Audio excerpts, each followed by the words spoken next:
시청자 여러분 안녕하십니까? 하루의 뉴스를 정리해드리는 YTN 뉴스나이트입니다. 오늘 오전 대통령 약식 회견 뒤에 기자와 비서관이 큰 소리로 다투는 일이 있었습니다. 윤 대통령이 MBC를 향해 악의적인 행태를 보였다고 말하자 기자 측이 대응하면서 벌어진 일인데요. 오늘 나이트 포커스에서 이 내용부터 다뤄보겠습니다. 먼저 오늘의 주요 뉴스 조혜진 앵커가 전합니다.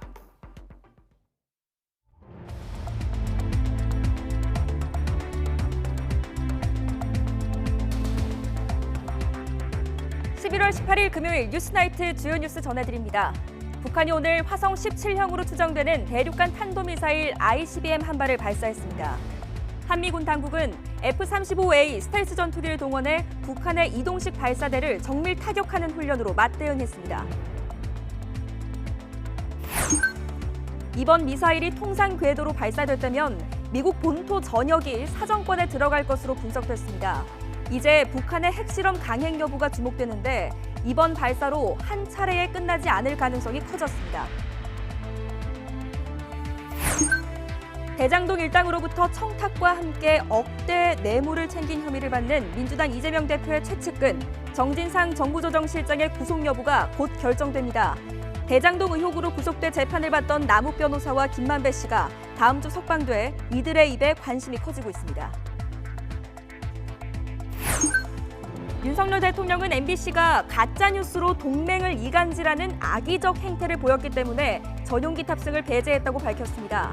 어떤 부분이 왜곡됐느냐는 MBC 측 질문에 대통령실은 별도 설명문을 내면서 강도 높게 비판했습니다. 이태원 참사를 수사하는 특별수사본부가 박희영 용산구청장과 유미진 총경을 소환하는 등 윗선 수사에 속도를 내고 있습니다. 민주당 등 야당은 이태원 참사 국정조사특위에 참여할 11명을 발표하면서 국민의힘을 압박했습니다. 무단횡단을 제지하며 운전자의 차에 우산을 휘두르며 난동을 부리는 주한미군의 모습이 블랙박스에 고스란히 담겼습니다.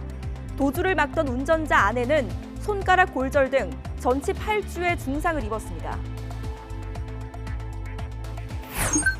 문이과 통합수능 2년 차인 올해 수능에서 자연계열 학생들에게 상대적으로 유리한 문과 침공 현상이 더 심해질 것으로 분석됐습니다. 최상위권은 변별력이 지난해보다 떨어져서 경쟁이 더 치열해질 전망입니다. 북한이 오늘 화성 17형으로 추정되는 대륙간 탄도미사일을 발사했습니다. 우리 군 당국은 F-35A를 동원해서 정밀 타격 훈련을 실시하며 즉각 대응했습니다. 신준명 기자입니다. 오전 10시 15분쯤 북한이 평양 순안 일대에서 동해상으로 대륙간 탄도미사일 ICBM 한 발을 발사했습니다. 미사일의 종류는 화성 17형으로 추정됩니다. 비행거리는 1000km, 고도 6100km, 최대 속도 마하 22로 1시간 이상 비행해 일본 홋카이도 인근 배타적 경제수역안에 떨어졌습니다. 북한은 앞서 지난 3일에도 화성 17형으로 추정되는 ICBM을 발사했지만 당시 정상 비행에 성공하지 못하면서 이번에 다시 발사를 시도한 것으로 보입니다.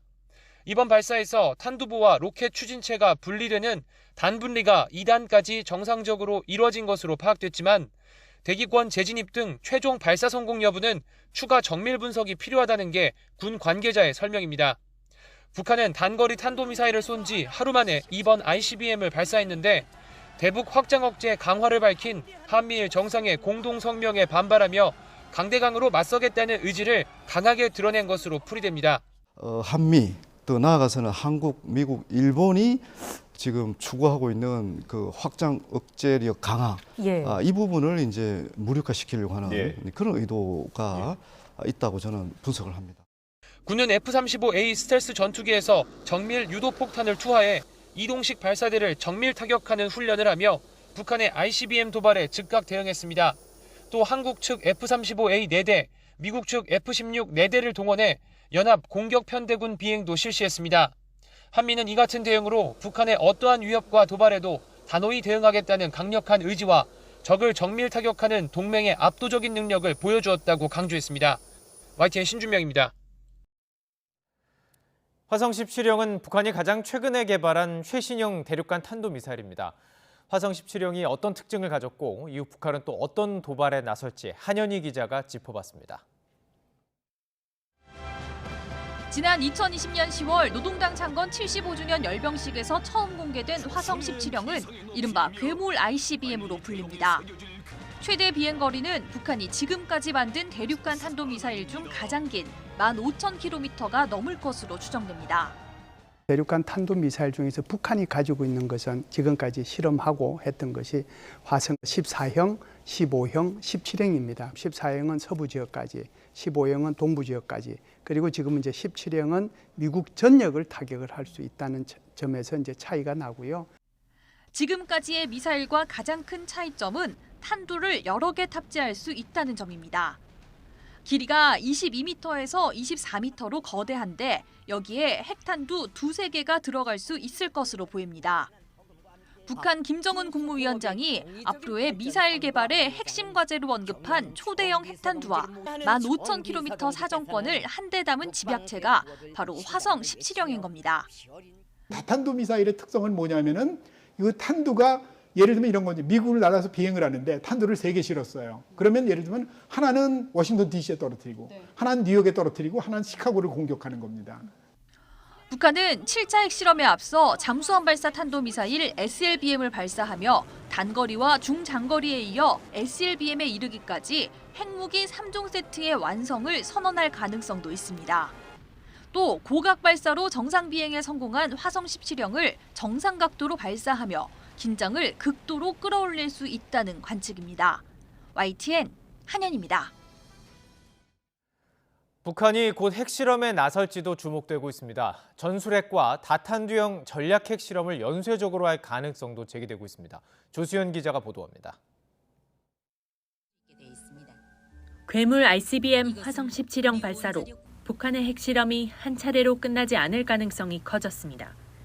당초 단거리용 전술핵 탄두를 위한 핵실험이 예상됐지만 화성 17형 발사로 선택지가 넓어졌기 때문입니다. 이에 따라 전술핵뿐만 아니라 화성 17형에 장착할 수 있는 수백 킬로톤급의 다탄두형 전략 핵실험도 예상됩니다. 이 신형 미사일을 개발하면 거기에 또 맞는 탄두를 개발하거든요. 예. 그 탄두 성능을 또 이 테스트를 하려면은 또 핵실험이 반드시 필요하거든요. 그러니까 기술적인 측면에서는 핵실험을 해야 됩니다. 과거 파키스탄도 1998년 5월 하루에 5차례, 이틀에 걸쳐 6차례의 연쇄 핵실험을 실시했습니다. 북한도 비슷한 경로를 밟을 가능성이 높지만 군사적 파급 효과를 노려 시기를 조절할 가능성도 있습니다. 핵실험장으로 거론되는 함경북도 풍계리 핵실험장은 이미 준비를 마쳤다는 평가입니다. 7차 핵실험 시기는 이번 한중, 미중 정상회담에서 보듯 중국도 적극적으로 관여하지 않고 있어 올해를 넘기지 않을 것으로 관측됩니다. 전반적으로 볼 때 이번 외교 무대에서 중국은 북한에 대한 지지를 비교적 분명하게 얘기를 했고, 어떻게 보면은 북한이 향후 도발을 하더라도 중국이 딱히 문제 제기를 하지 않겠다라는 메시지까지 포함해서 보냈다라고 생각이 됩니다. 북한은 2017년 9월 4일 6차 핵실험을 하고 2달여 후인 11월 29일 화성 15형 발사와 함께 핵무력 완성을 선언했습니다. 단기간 집중 도발을 이어가며 긴장감을 끌어올리고 있는 북한이 이번에도 비슷한 전철을 밟을지 주목됩니다. YTN 조수연입니다. 북한의 ICBM 도발에 윤석열 대통령은 긴급 NSC에 참석해 대북 확장 억제력 강화와 강력한 대북 제재 추진 등을 지시했습니다. 북한 도발을 응징할 압도적 능력과 의지가 있다는 경고를 담은 정부 성명도 냈습니다. 조은지 기자입니다. 윤석열 대통령과 산체스 총리의 한 스페인 정상회담 직전 북한의 ICBM 발사 소식이 전해졌습니다. 취재진 앞에선 두 정상은 이구동성, 북한 규탄을 가장 먼저 외쳤습니다. 우리는 최근 북한이 전례 없는 빈도와 강도로 탄도미사일 발사를 감행하고 있음을 강력히 규탄하였습니다. En primer lugar, quisiera trasladarle que España condena en los términos más enérgicos las recientes y reiteradas pruebas de misiles de Corea del Norte. 윤 대통령은 이 공동 언론 발표 직전 김성한 안보실장 주재로 열린 긴급 NSC 상임위원회에 임석해 관련 사항을 보고받고 대응책을 지시했습니다. 한미 간 합의한 대북 확장 억제 방안을 적극 이행하고 한미일 안보 협력을 강화하라는 내용입니다. 동시에 유엔 안보리 대응을 포함한 강력한 대북 규탄과 제재를 추진할 것도 당부했습니다. 나아가 정부 성명도 발표했습니다. ICBM은 유엔 안보리 결의에 대한 명백한 위반으로 강력히 규탄한다.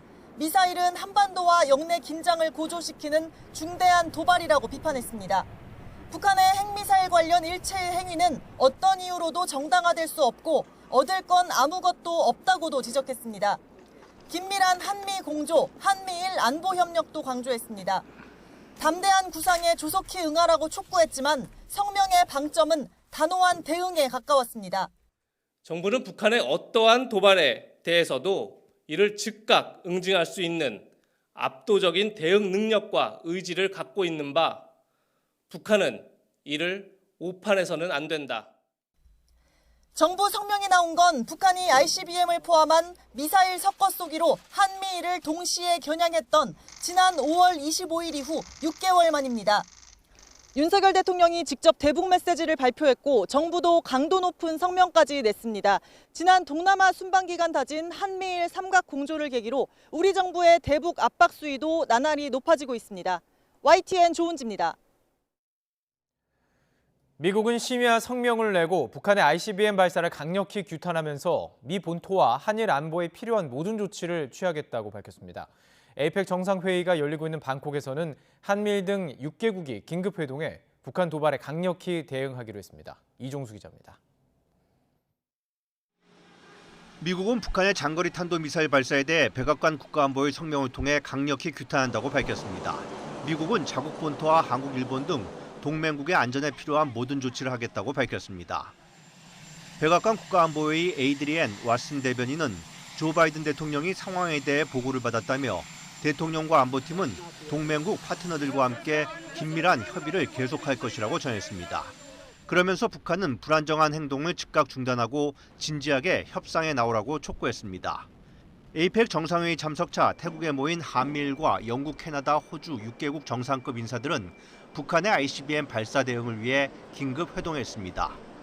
한덕수 총리는 북한의 이번 발사는 유엔 안보리 이사회 결의를 명백히 위반하는 행위라면서 한반도와 아시아 전 세계 평화 안전에 심각한 위협이라고 비판했습니다. We strongly condemn this brazen act. I'd like to emphasize that such illegal activities by the DPRK will never be tolerated, and the international community must unite to respond in a resolute manner. 해리스 미 부통령은 지역 안보를 위협하고 불필요한 긴장을 고조시킨 행위라고 규탄했습니다. And we again call for North Korea to stop further unlawful destabilizing acts. On behalf of the United States, I reaffirm our ironclad commitment to our Indo-Pacific alliances. 앤서니 앨버니지 호주 총리는 세계 동맹국들과 함께 북한 도발에 맞서겠다고 말했습니다. We stand with the world and indeed with our allies in opposing and condemning this action in the strongest possible terms. 쥐스탱 트리더 캐나다 총리와 저신다 아던 뉴질랜드 총리도 북한 규탄에 동참하며 비판 수위를 높였습니다. YTN 정수입니다. 북한 탄도미사일이 홋카이도 앞바다에 떨어지자 일본 내 긴장감도 한층 커지고 있습니다. 일본 방위성은 특히 미사일이 통상 궤도로 발사됐다면 미국 본토가 사정권에 들어간다고 분석했습니다. 도쿄 이경화 특파원의 보도입니다. 북한이 쏜 대륙간 탄도미사일 ICBM은 홋카이도 서쪽 섬 약 200km 앞바다에 떨어졌습니다. 지난 3월에 이어 또다시 북한 미사일이 일본 배타적 경제 수역을 넘어온 겁니다. 하마다 일본 방위성 장관은 이번 미사일은 비행거리 약 1000km, 최고 고도는 약 6000km로 추정했습니다. 이번에는 각도를 높여 쐈지만 통상적인 궤도였다면 미국 전역에 도달할 수 있다고 분석했습니다. 弾頭重量等によっては1万5000キロを超える射程となり得るとみられ、その場合、米国本土が射程に含まれることになります。 방위성은 이번 미사일의 비행 시간에도 주목했습니다. 지난 3월에 쏜 탄도미사일이 약 71분을 날아간 데 이어 역대 두 번째로 긴 69분을 비행한 것으로 파악했습니다. 일본 정부는 북한의 이딴 도발을 강력히 비난했습니다. 北朝鮮はこれまでにない頻度で挑発行動を繰り返しています。断じて容認することができないということを改めて強く申し上げます。 기시다 일본 총리는 앞서 중국 시진핑 주석과의 정상회담에서 북한 문제에 대해 중국이 역할을 다할 것을 기대한다고 밝혔습니다. 하지만 중국 정부는 이에 대해 별다른 입장을 내놓지 않았습니다. 지난달에는 5년 만에 북한 탄도미사일이 일본 상공을 통과하면서 주민 대피 경보 등이 발령되기도 했습니다. 한 달 만에 또 미사일이 날아오자 일본이 느끼는 긴장감은 한층 커진 상황입니다. 일본 정부는 한국, 미국을 포함한 국제사회와 긴밀히 연계해 대응해 나갈 것이라고 밝혔습니다.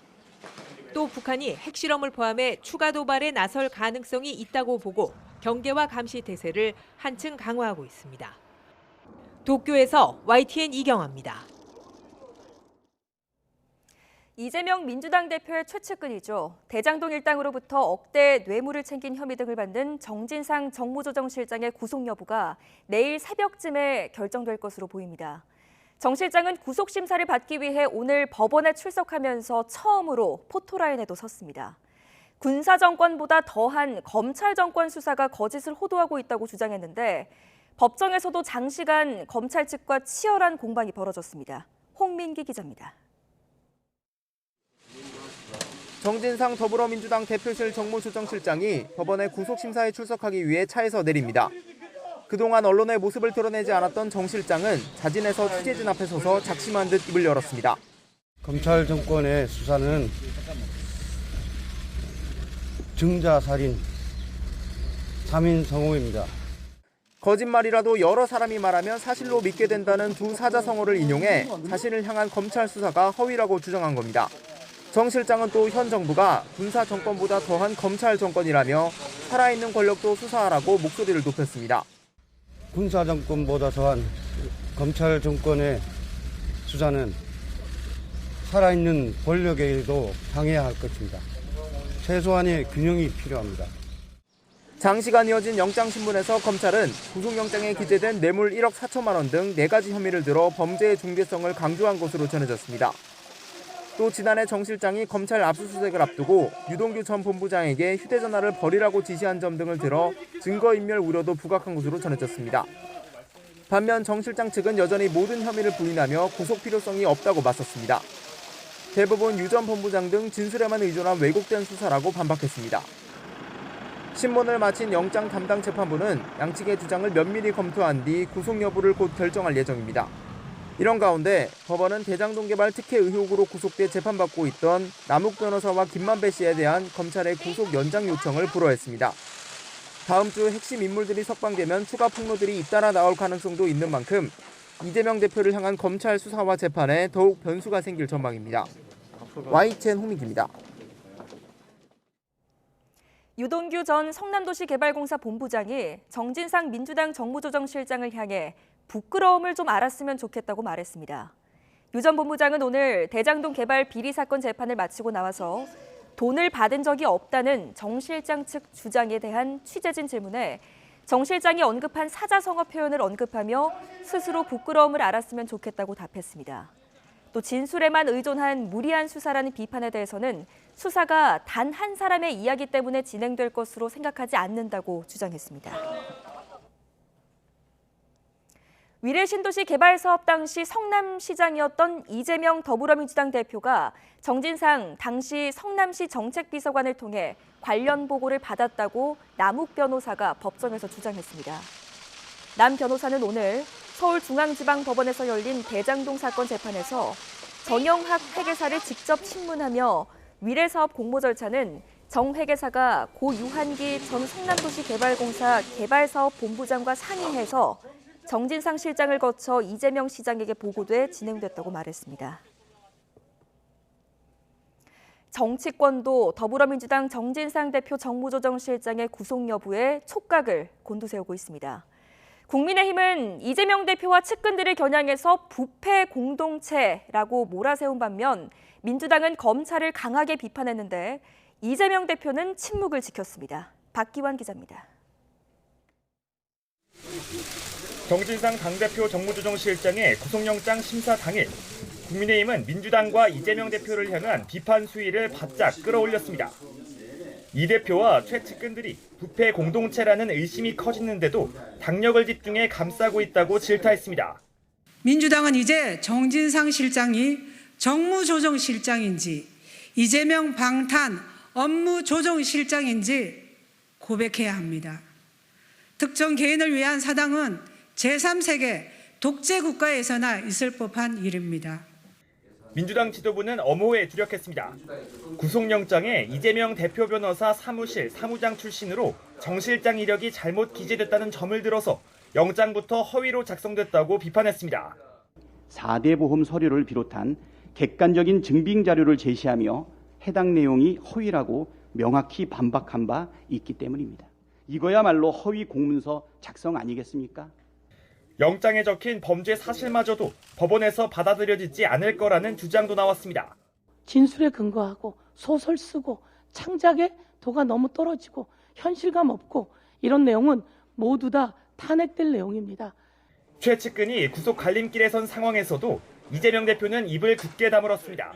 정진상 실장님 영장 심사 있는데요. 네, 수고하셨습니다. 어떻게 보시는지. 대표님 수사 임박했다는 얘기 많잖아요. 어떻게 생각하실까요? 당내에선 영장 기각을 바라면서도 정 실장이 구속될 경우 당에 미칠 파장을 우려하는 분위기는 역력합니다. 검찰 수사가 이재명 대표를 직접 겨누는 동력을 얻을지도 정진상 실장의 구속 여부에 달린 만큼 법원 판단에 따라 정치권도 크게 출렁일 전망입니다. YTN 박견입니다. 검찰이 뇌물과 불법 정치자금 수수 혐의를 받는 더불어민주당 노웅래 의원 자택을 추가로 압수수색했습니다. 첫 번째 자택 압수수색에서 발견한 수억 원대 돈다발을 확보한 건데 노 의원은 검찰이 과잉 표적 수사를 하고 있다고 반발했습니다. 임성호 기자입니다. 검찰 수사관들이 노웅래 의원 자택에서 압수수색을 마치고 나옵니다. 손에는 압수품이 들어있는 것으로 보이는 상자들이 들려 있습니다. 혹시 가방 안에 들어있는 게 다 현금인가요? 어떤 물품 압수하셨는지요? 상자에 들어있는 게 다 현금인가요? 지난 16일 처음 노 의원 집을 압수수색한 검찰이 불과 이틀 만에 추가로 압수수색을 진행한 겁니다. 압수품은 노 의원 집 장롱에 있던 돈다발로 알려졌습니다. 액수는 3억 원가량으로 일부는 특정 회사 봉투에 담겼던 것으로 전해졌습니다. 애초 첫 압수수색 때 발견했지만 당시 집행 대상에선 빠져 있어서 검찰이 즉시 확보는 못하고 봉인만 했다가 추가 영장을 발부받아 압수한 겁니다. 또 노 의원 국회 사무실에도 수사팀을 보내서 노 의원이 쓰던 공용 휴대전화를 확보하고 차량도 추가로 압수수색한 것으로 알려졌습니다. 집에 있던 노 의원은 취재진과 만나 해당 돈은 출판 기념회 때 모인 후원금이라고 거듭 해명했습니다. 그러면서 검찰이 허위 사실을 흘리며 과잉 표적 수사를 하고 있다고 성토했습니다. 압수수색 물건도 아닌 거를 자기네가 손대갖고 봉인 조치까지 한 걸. 그러고서는 언론에 흘려갖고 수억 원, 뭐 엄청난 돈이 있었다. 그냥 사람 완전히 범법자로 결론 내고 맞추는 수사다. 이게 탄압 수사는 뭐예요? 그러나 검찰은 사업가 박모 씨에게서 받은 현금 일부나 또 다른 불법 자금이 섞여 있을 가능성을 열어두고 출처를 추적 중인 것으로 알려졌습니다. 앞서 노 의원은 재작년 박 씨로부터 5차례에 걸쳐 사업 편의 청탁과 인사 청탁을 받으면서 선거 경선 자금 명목으로 뇌물 6천만 원을 챙긴 혐의를 받고 있었습니다. 검찰은 지난 16일 노 의원 국회 사무실과 지역구 사무실, 자택을 일제히 압수수색하며 강제 수사에 들어갔습니다. 이번 추가 압수수색에서 검찰이 확보한 3억 원대의 돈 뭉치가 노 의원이 받은 또 다른 불법 자금인 정황이 나올 경우 노 의원 주변으로의 수사 확대가 불가피할 것으로 보입니다. YTN 임성호입니다. 윤석열 대통령이 MBC 전용기 배제 논란에 대해 가짜뉴스로 동맹을 이간질하는 악의적 행태를 보였기 때문이라고 직접 입장을 밝혔습니다. 또 전용기 안에서 특정 기자와 면담을 한 건 개인적인 일이었을 뿐이라고 설명했습니다. 박서경 기자가 보도합니다. 동남아 순방 이후 오랜만에 진행된 출근길 약식회견에서 윤석열 대통령이 MBC 취재진의 전용기 탑승 불허 논란에 직접 말문을 열었습니다. MBC가 가짜뉴스로 동맹관계를 이간질하는 악의적 행태를 보였고 이에 따른 부득이한 조치였다는 겁니다. 우리 국가 안보의 핵심 축인 이 동맹 관계를 사실과 다른 그런 가짜 뉴스로 이간질하려고 아주 악의적인 그런 행태를 보였기 때문에 대통령의 그 헌법 수호 그 책임의 일환으로서 언론의 자유도 중요하지만 언론의 책임이 매우 중요하다며 더욱이 국민 안전보장과 관련된 것일 때는 이루 말할 수가 없다고 강조했습니다. 기내 간담회도 없었던 이번 순방, 전용기에서 특정 기자를 불러 면담한 사실에 대해서는 개인적인 일일 뿐 취재에 응한 것이 아니라고 해명했습니다. 전용기에서 특정 기자들만 부르고 시간 보는 게 언론의 질질이나 좀 부적절하다는 비판도 있는데 어떻게 생각하세요? 그래서 거기에 대해서는 제가 제 개인적인 일입니다. 제가 뭐 취재에 응한 것도 아니고. 자, 또 공적인 공간이었는데. 또 없으십니까? 서너 가지 질문을 받은 뒤 청사로 들어간 윤 대통령의 뒷모습에 MBC 소속 기자는 어떤 부분이 왜곡됐느냐고 질문을 던졌는데 MBC가 뭘 악의적으로 했다는 거죠? 뭐가 악의적이에요? 이를 대통령실 이기정 홍보기획비서관이 지적했고 MBC 기자가 맞받아치면서 2분 정도 고성이 오가기도 했습니다. 뭐가 가짜뉴스요? 돌아가셨어요. 가시는데 찍지 마세요. 아니 그럼 질문도 못해요? 질문하라고 단상 만들어 놓은 거 아니에요? 말 조심하세요. 말 조심하시오가 아니라 모두를 잘하세요 정말. 대통령실은 곧바로 MBC 기자 질문에 대한 답변이라며 하지도 않은 말을 괄호에 넣어 거짓 방송했다. 가짜뉴스를 근거로 백악관의 입장을 요구했다 등의 내용을 담은 서면 브리핑을 냈습니다. 윤석열 대통령은 이번 동남아 순방이 무난했다고 자평했지만 순방 성과와는 별개로 특정 언론 배제 논란이 커지면서 뒤숭숭한 분위기가 이어지고 있습니다. YTN 박서경입니다.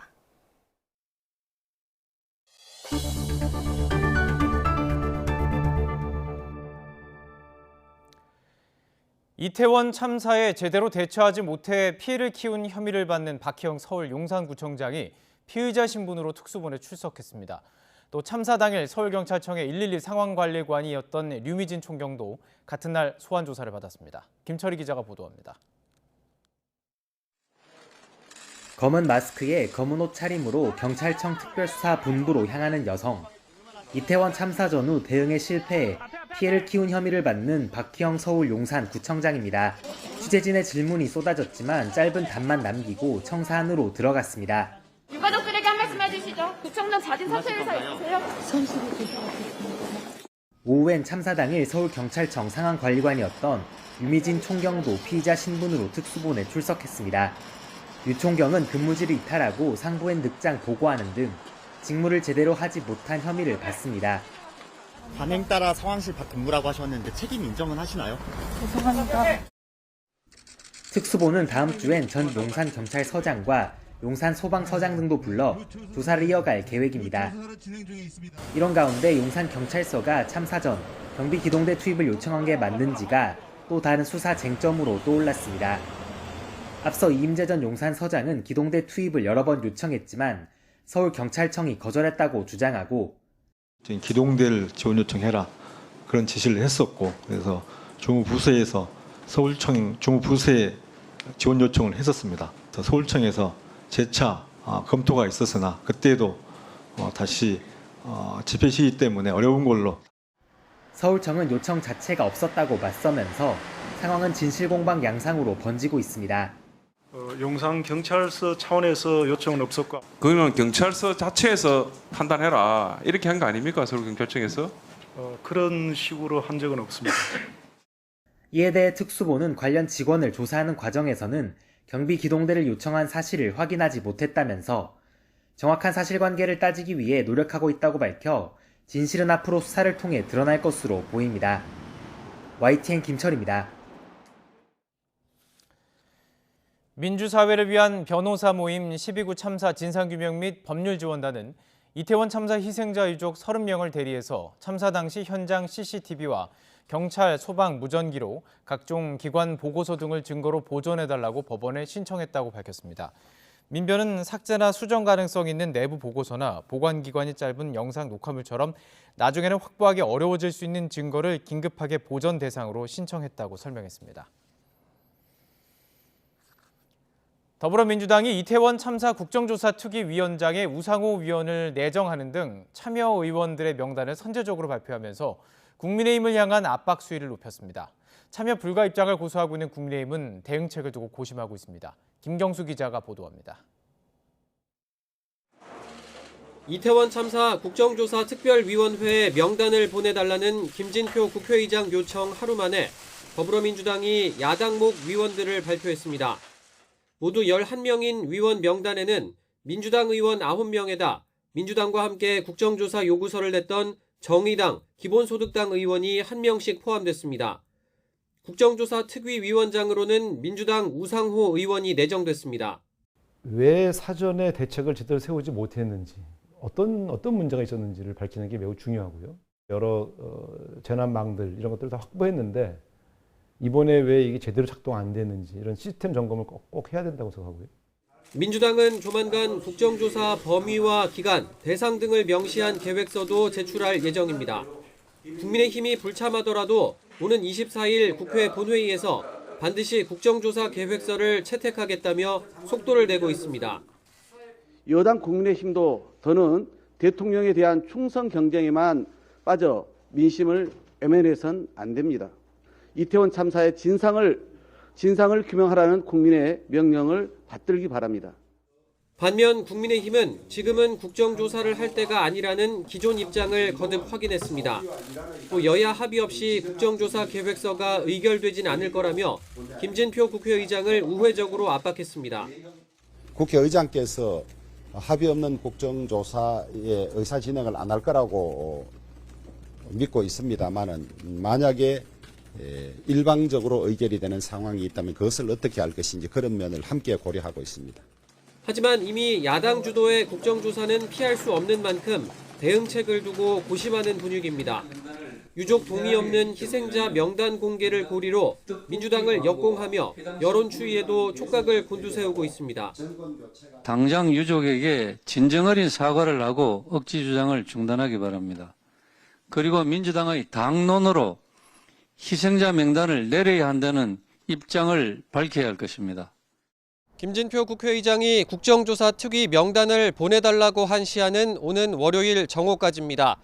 여야 입장 차이는 여전히 큰데 주말 사이 물밑 접촉을 통해 논의에 진전이 생길지 관심입니다. YTN 김경수입니다. 이제 경기 지역 광역버스의 대부분에서 입석 승차를 할 수 없게 됐습니다. 당국이 예비 차량 등을 긴급 투입하기로 했지만 당분간 출퇴근길 시민들의 불편이 이어질 것으로 보입니다. 김학무 기자입니다. 서울로 가는 광역버스를 타기 위해 기다리는 시민들. 평소보다 버스를 기다리는 줄이 더 깁니다. 버스가 와도 앉을 자리가 없어 탈 수 없기 때문입니다. 출퇴근길이 이제 조금 지연이 되는 경우가 생기다 보니까 불편한 점이 다소 존재합니다. 평소에 한 2대, 3대는 기본 보내는 것 같아요. 대규모 운수업체인 KD 운송그룹이 광역버스의 입석 승차를 금지하면서 출근길 시민들이 불편을 겪었습니다. 해당 광역버스는 14개 업체 146개 노선 1,473대입니다. 경기도 지역 전체 광역버스는 318개 노선에 2,964대. 이 중 고속도로나 자동차 전용도를 운행하지 않는 일부 업체와 KD 운송그룹을 제외한 업체의 광역버스는 이미 입석을 금지하고 있었습니다. 이번에 KD 운송그룹 업체까지 입석을 금지하면서 거의 대부분 광역버스에서 입석이 금지된 겁니다. 기존에 입석을 금지하고 있던 업체들은 관련 법규에 따른 조치로 이번 KD 운송그룹 업체들은 이태원 참사를 계기로 안전사고를 예방하기 위해 결정한 것으로 알려졌습니다. 입석 금지는 도민 안전을 위해 필요한 조치이며 도민의 불편을 최소화될 수 있도록 도에서는 추가 증차 등을 조속히 추진하도록 하겠습니다. 국토교통부와 경기도는 조만간 예비 차량 등을 긴급 투입하고 좌석도 늘릴 계획이지만 당분간 출퇴근길 불편과 혼잡은 불가피할 것으로 보입니다. YTN 김학무입니다. 서울 신림동과 여의도를 잇는 경전철 신림선이 연이틀 멈춰 섰습니다. 어제는 퇴근길, 오늘은 출근길 시민들이 많은 불편을 겪었는데 개통 초기부터 연이어 문제가 터진 만큼 철저한 안전대책이 필요하다는 목소리가 나옵니다. 김근우 기자가 보도합니다. 지난 5월 개통한 서울 경전철 신림선 색강역입니다. 출근 시간인 아침 7시 50분쯤 이곳에서 관악산역 방면으로 가던 열차에 고장이 났습니다. 열차 추진 장치에 이상이 생겼던 것으로 추정되는데 노선 전체에서 운행이 중단됐습니다. 구원 열차가 투입돼 40여 분 만에 고장난 열차를 빼냈지만 뒤따르던 열차가 줄줄이 지연되면서 다급한 출근 시각 승객들은 큰 불편을 겪었습니다. 결국에는 이제 지하철로 이동을 하려다가 지하철을 제외하고는 다른 이동 수단이 없어서 집에로 귀가한 다음에 자전거 이용해서 출근을 했습니다. 그런데 신림선 운행은 하루 전 퇴근 시간에도 지연됐습니다. 전날 저녁 6시 반쯤 보라매 공원역 인근에서 선로 간격 문제로 1시간 반가량 모든 열차가 멈춰섰던 겁니다. 승객들은 연이틀, 그것도 출퇴근길에 발이 묶인 셈입니다. 대체 수단이 없다고 봐야죠. 버스도 더 막힐 텐데 지하철은 무엇보다 제 시간에 오고 제 시간에 가고 이런 게 제일 중요한 것 같아요. 그런 게 없으면 지하철 탈 원인은 없다고 보고 있거든요. 앞서 신림선은 개통 한 달 만인 지난 6월에도 열차가 멈춰서면서 노선 전체 운행이 영향을 받았습니다. 전체 노선이 하나로 이어진 순환형 구조라 한 곳에서 사고가 나면 모든 열차 운행이 중단될 수밖에 없기 때문입니다. 위탁 운영사인 남서울 경전철 측은 깊이 반성하고 책임을 통감한다며 근본적인 재발 방지 대책을 마련하고 안전점검을 벌이겠다고 약속했습니다. 차량 쪽에 대동 소이한 그런 장애가 발생될 게 있는지를 발굴해서 빨리 조치하는 지시가 있어서 각자의 기술처 아니면 그 연관 팀들 그거를 지금 막 조치를 하고 있는 중입니다. 하지만 개통 반년도 채 되지 않아 벌써 3번째 멈춤 사고가 발생하면서 서울시 차원의 대책이 시급하다는 목소리가 커지고 있습니다. YTN 김근우입니다. 문이과 통합수능 2년 차인 올해 수능에서 자연계열 학생들에게 상대적으로 유리한 문과 침공 현상이 더 심해질 것으로 보입니다. 수능 최상위권 변별력이 지난해보다 떨어졌기 때문에 경쟁은 치열할 수밖에 없습니다. 입시 전략도 더 치밀하게 짜야 합니다. 장하영 기자입니다. 지난해 서울대 인문사회계열 합격자의 44%가 수학에서 미적분과 기하를 선택한 이과생이었습니다. 자유전공 학부의 이과생 비율은 94%였습니다. 이과생들이 대거 인문계열 상위권 대학에 진학하는 이른바 문과 침공. 올해는 국어가 지난해보다 쉬워지고 수학이 어려워지면서 이런 현상이 더 심화할 것으로 보입니다. 심지어 국어의 최고 난도 문제도 이과생들에게 익숙한 과학 지문이었습니다. 서울대의 경우는 올해부터 정시에서 교과 반영되는 부분이 있기 때문에 서울대의 경우는 교차 지원율이 다소 좀 떨어질 걸로 예상을 하고 있고요. 나머지 대학에서는 작년 이상이 될 것 같다. 최상위권 경쟁은 더 치열해질 전망입니다. 올해 수능이 매우 어려웠던 지난해보다 약간 쉽게 출제되면서 중상위권의 변별력은 유지했지만 최상위권 학생의 분포가 촘촘해졌기 때문입니다. 정시 지원 단계에서는 국어, 수학, 영어 이외에 탐구의 반영 비율 등을 고려한 대학별 환산 점수를 산출하고 어디가 등에 발표된 지난해 점수를 활용하고 수시 전형에서 이미 원하는 대학을 지원했다면 수능 가채점 점수가 잘 나왔다고 면접이나 논술을 포기하는 게 잘못된 선택일 수 있습니다. 선택 과목의 난이도에 따라 표준 점수와 백분위가 유동적이라 가채점 결과의 적중률이 높지 않기 때문입니다. 졸업생 응시자 비율이 26년 만에 최대였고 재학생들이 코로나19 확산 이후 고등학교에 입학해 학력 격차가 있다는 점도 변수가 될 걸로 보입니다. YTN 장하영입니다. 오늘부터 수시 전형 대학별 고사가 이루어졌습니다. 입시업체들의 현장 대입 설명회도 학부모와 학생들의 발길로 문전성시를 이뤘습니다. 김현아 기자가 보도합니다. 수능이 끝나자마자 곧바로 논술이나 면접 등 대학별 고사가 시작됐습니다.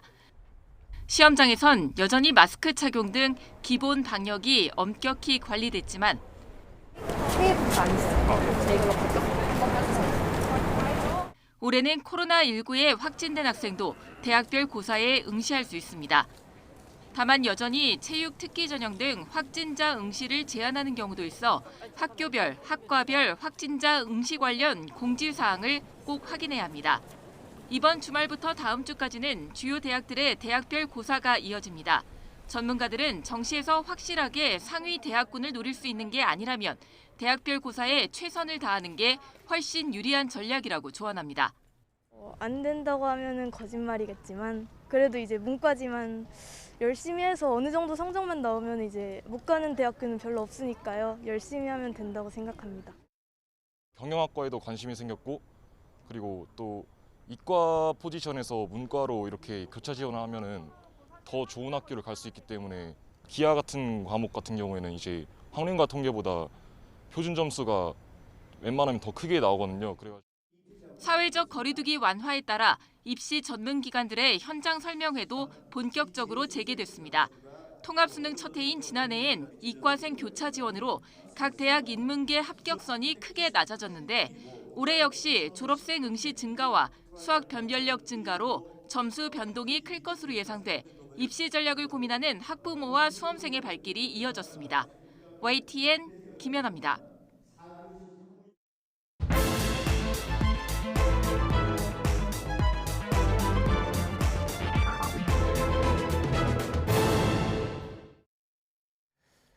네, 오늘의 정치권 관심 뉴스들 진단해보는 시간 나이트 포커스입니다. 정호김, 김영주 전직 의원 두 분 모셨습니다. 안녕하십니까? 네, 안녕하십니까. 네, 안녕하십니까. 제가 오늘 시작하면서 광고를 했습니다. 오늘 가장 먼저 시작은 동남아 순방과 관련된 대통령 약식 기자회견과 관련해서 이제 이야기를 해보기로 했는데, 자 우선 그 전체 얘기가 한 11분 정도 됐었는데 다 들어보셨나요? 네, 하도 예. 기가 막혀서 들어봤습니다. 예. 예. 그러면 일단 우선 그 앞서 문제가 됐던 뒷부분 말고 앞서서는 이제 윤 대통령이 동남아 순방과 관련돼서 성과를 설명하는 자리였다 이렇게 볼 수 있었을 텐데 그건 어떻게 들으셨는지요? 동남아 순방과 관련해 가지고 예. 그동안에 이제 대통령 순방이 몇 번 있었는데 네. 이번에는 사실 의미 있는 그런 그 회동이 있었지 않습니까? 네. 그리고 한미, 한일, 또 한미일, 한중이 그렇거든요. 네. 그리고 사실 지금 그 북한의 미사일 또는 그 핵과 관련한 그런 긴장이 고조되는 상황이었고 또 미중 관계도 그렇고 경제도 그렇고 그런 와중에 대과 없이 그래도 잘 이렇게 순방 일정을 마쳤다라고 생각했는데 마치 또 그 메인 메뉴보다 사이드 디쉬가 지금 더 완전히 그 주목을 끄는 예. 그런 형국을 자초한 건지 아니면 누군가에 의해서 초래된 것인지 그 부분이 참 갑갑한 마음이죠. 예. 알겠습니다. 그럼 본격적으로 그 얘기를 좀 들어가도록 하겠습니다. 저도 그 모든 과정을 봤습니다. 이제 동남아 순방과 관련해서 설명을 했고요. 이후에 이제 기자들의 질문들이 이어졌죠. 그런 과정 속에서 특정 언론사 기자가 배제되는 부분들에 대해서 또 질문이 있었습니다. 그리고 그거 외에 또 특정 기자들만을 불러서 이야기를 나눈 부분에 대해서 이 공간이 공적인 공간이 아니었느냐 이런 질문까지 이어졌어요. 그 부분도 보셨을 텐데요. 그렇습니다. 그러니까 처음부터 이제 전용기가 누구 것이냐 쉽게 얘기하면 대통령 개인 것이냐 예. 그렇지 않고 전용기 자체는 또 공적 공간이고 네. 또 기자들이 공짜로 타고 가는 거 아니지 않습니까? 갈 때 사실 마치 대통령께서 편의를 제공한 듯이 그렇게 표현을 하셨기 때문에 그것도 오해를 살 수 있거든요. 기자들도 다 n분의 1씩 다 네. 돈을 내고 간다라고 하는 부분이고 그런 기회에 있어서 실제로 갈 때부터가 이제 과연 이것이 기회를 안 주는 것은 아니지 않느냐는 말에 대한 네네. 대통령실의 말에 대한 반박이 있었던 것입니다. 예. 그러니까 억지로 MBC 기자들은 미리 이제 출발에 맞춰서 이번에는 두 도시를 갔기 때문에 프놈펜과 발리를 갔기 때문에 참 어려운 부분이에요. 따라잡기도 예. 힘든 네. 그런 부분이었었는데 어쨌든 그거는 그런 대로 했지만 어쨌든 가고 그 중간에 또 하나 많은 기자들이 같이 탔는데 저도 한번 노무현 대통령 시절에 전용기를 타고 간 적이 있습니다. 수많은 기자들이 타고 있지만은 수많은 기자들이 있는 공간에 대통령이나 대통령 부인이 오셔서 같이 이야기도 하고 덕담도 하고 질의응답도 하는 거는 매우 자연스러운데 혹은 전용기에서 같이 가는 말하자면 보좌관들이나 국회의원들하고 만나는 건 많은데 예. 많은 기자들 중에 특정 언론사 몇 사람만 부른다라고 하는 것은 사실은 굉장히 기자들 입장에서는 기분 나쁜 일일 수가 있거든요. 아무리 이것이 대통령께서 말씀하신 이건 기사나 인터뷰가 아니라 하더라도 대통령과 만나는 모든 대화가 다 기사화될 수 있는 거잖아요. 네. 그런 의미에서 다른 기자들의 입장은 상당히 속은 타들어간다. 예. 왜냐하면 한 사람에게만 뭐 한 사람인지 몇 사람인지 모르겠습니다만 특정 매체에게만 특종을 주는 꼴이잖아요. 네. 사실은. 예. 이제 그런 부분에 대해서 과연 이게 정당했는가라는 질문이 있었고 그러다 보니까 예. 예. 그러다 보니까 사실은 그런 데 대한 다른 일부분의 그 말하자면 대통령실 출입 기자들의 마음도 썩 좋은 상태는 아니었을 텐데 네네. 어쨌든 MBC 기자가 뭐 좀 돌발적인 예. 그런 질문을 했고 그런데 대통령께서도 뭐 충분히 그런 정당성이 있다라고 짧게 말씀 주시면 되는데 너무 거창하게 말씀 주셨어요. 알겠습니다. 헌법까지 끄집어내가면서 예. 말했기 때문에 맞습니다. 그런 논쟁이 더 심화됐다 그렇게 봅니다. 말씀하신 거 바로 들어보도록 하겠습니다. 순방 과정에서 MBC에 대한 전용기 탑승 배제 논란이 계속되고요. 이것과 관련해서 입장을 내놨습니다. 이 발언 준비했습니다. 들어보시죠. 저는 언론의 또는 국민들의 비판을 늘 다 받고 또 마음이 열려 있습니다. 다만 MBC에 대한 그 전용기 탑승 배제는 우리 국가 안보의 핵심 축인 이 동맹 관계를 사실과 다른 그런 가짜 뉴스로 이간질하려고 아주 악의적인 그런 행태를 보였기 때문에 대통령의 그 헌법 수호 그 책임의 일환으로서 부득이한 조치였다고 저는 생각을 하고 언론의 자유도 중요하지만 언론의 책임이 민주주의를 떠받치는 기둥이라는 그 측면에서 매우 중요하다고 생각합니다. 더구나 그것이 국민들의 안전 보장과 관련되는 것일 때에는 그 중요성은 이루 말할 수가 없다고 생각합니다. MBC가 뭘 악의적으로 했다는 거죠? 뭐가 악의적이에요? 네.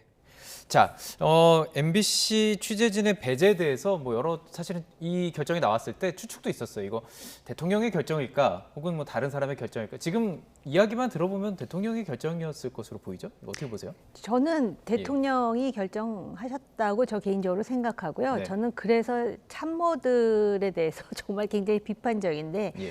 적어도 대통령이 그런 결정을 했을 때 참모들이 뭐 그것도 하나의 방법이 될 수 있겠지만 이러이러한 문제가 있다라는 얘기를 하면서 그런 상황을 만들지 않는 게 참모의 역할 아니겠어요? 네. 결과적으로 지금 보면은 오늘 나온 여론조사도 그렇고 이 상황과 관련해 갖고 여론이 그렇게 대통령한테 옹호하거나 긍정적인 것 같지 않아요. 예. 그렇다면은 정말 대통령을 생각하고 국정 운영을 원활하게 하는 것이 참모들의 역할이라면은 누구 하나라도 그런 얘기를 과연 한 사람이 있었을까? 아니면은 대통령이 그런 결정을 내렸을 때 네, 알았습니다 하고 그대로 지금 수행을 했을지 오히려 그 부분에 대해서 더 비판하고 싶어요. 근데 지금 상황을 보면은 예.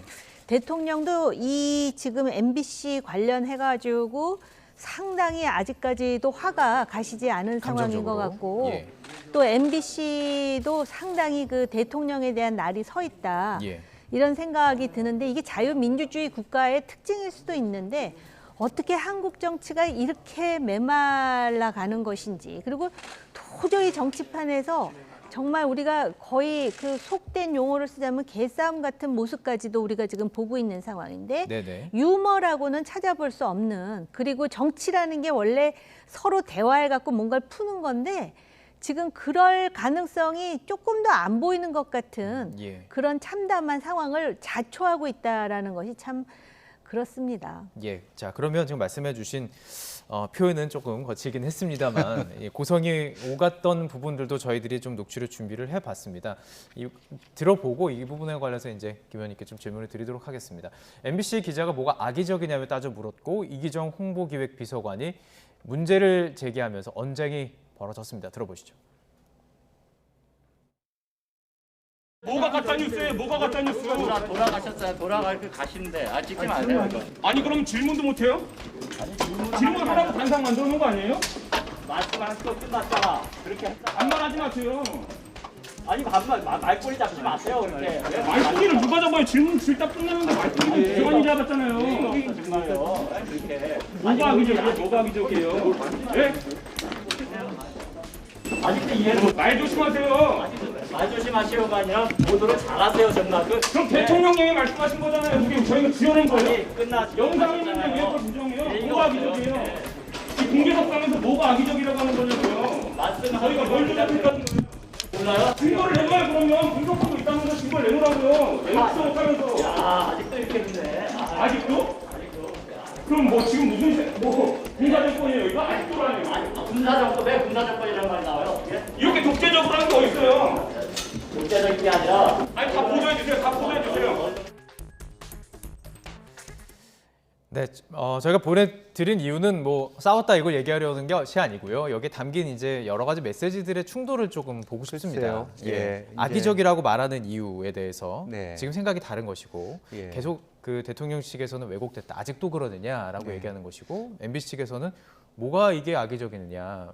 발언이 나온 것이고 그것에 대해서 우리는 보도한 것이다라는 네. 주장이거든요. 예. 그렇습니다. 이제 그 악의적이라고 보인 것의 가장 핵심은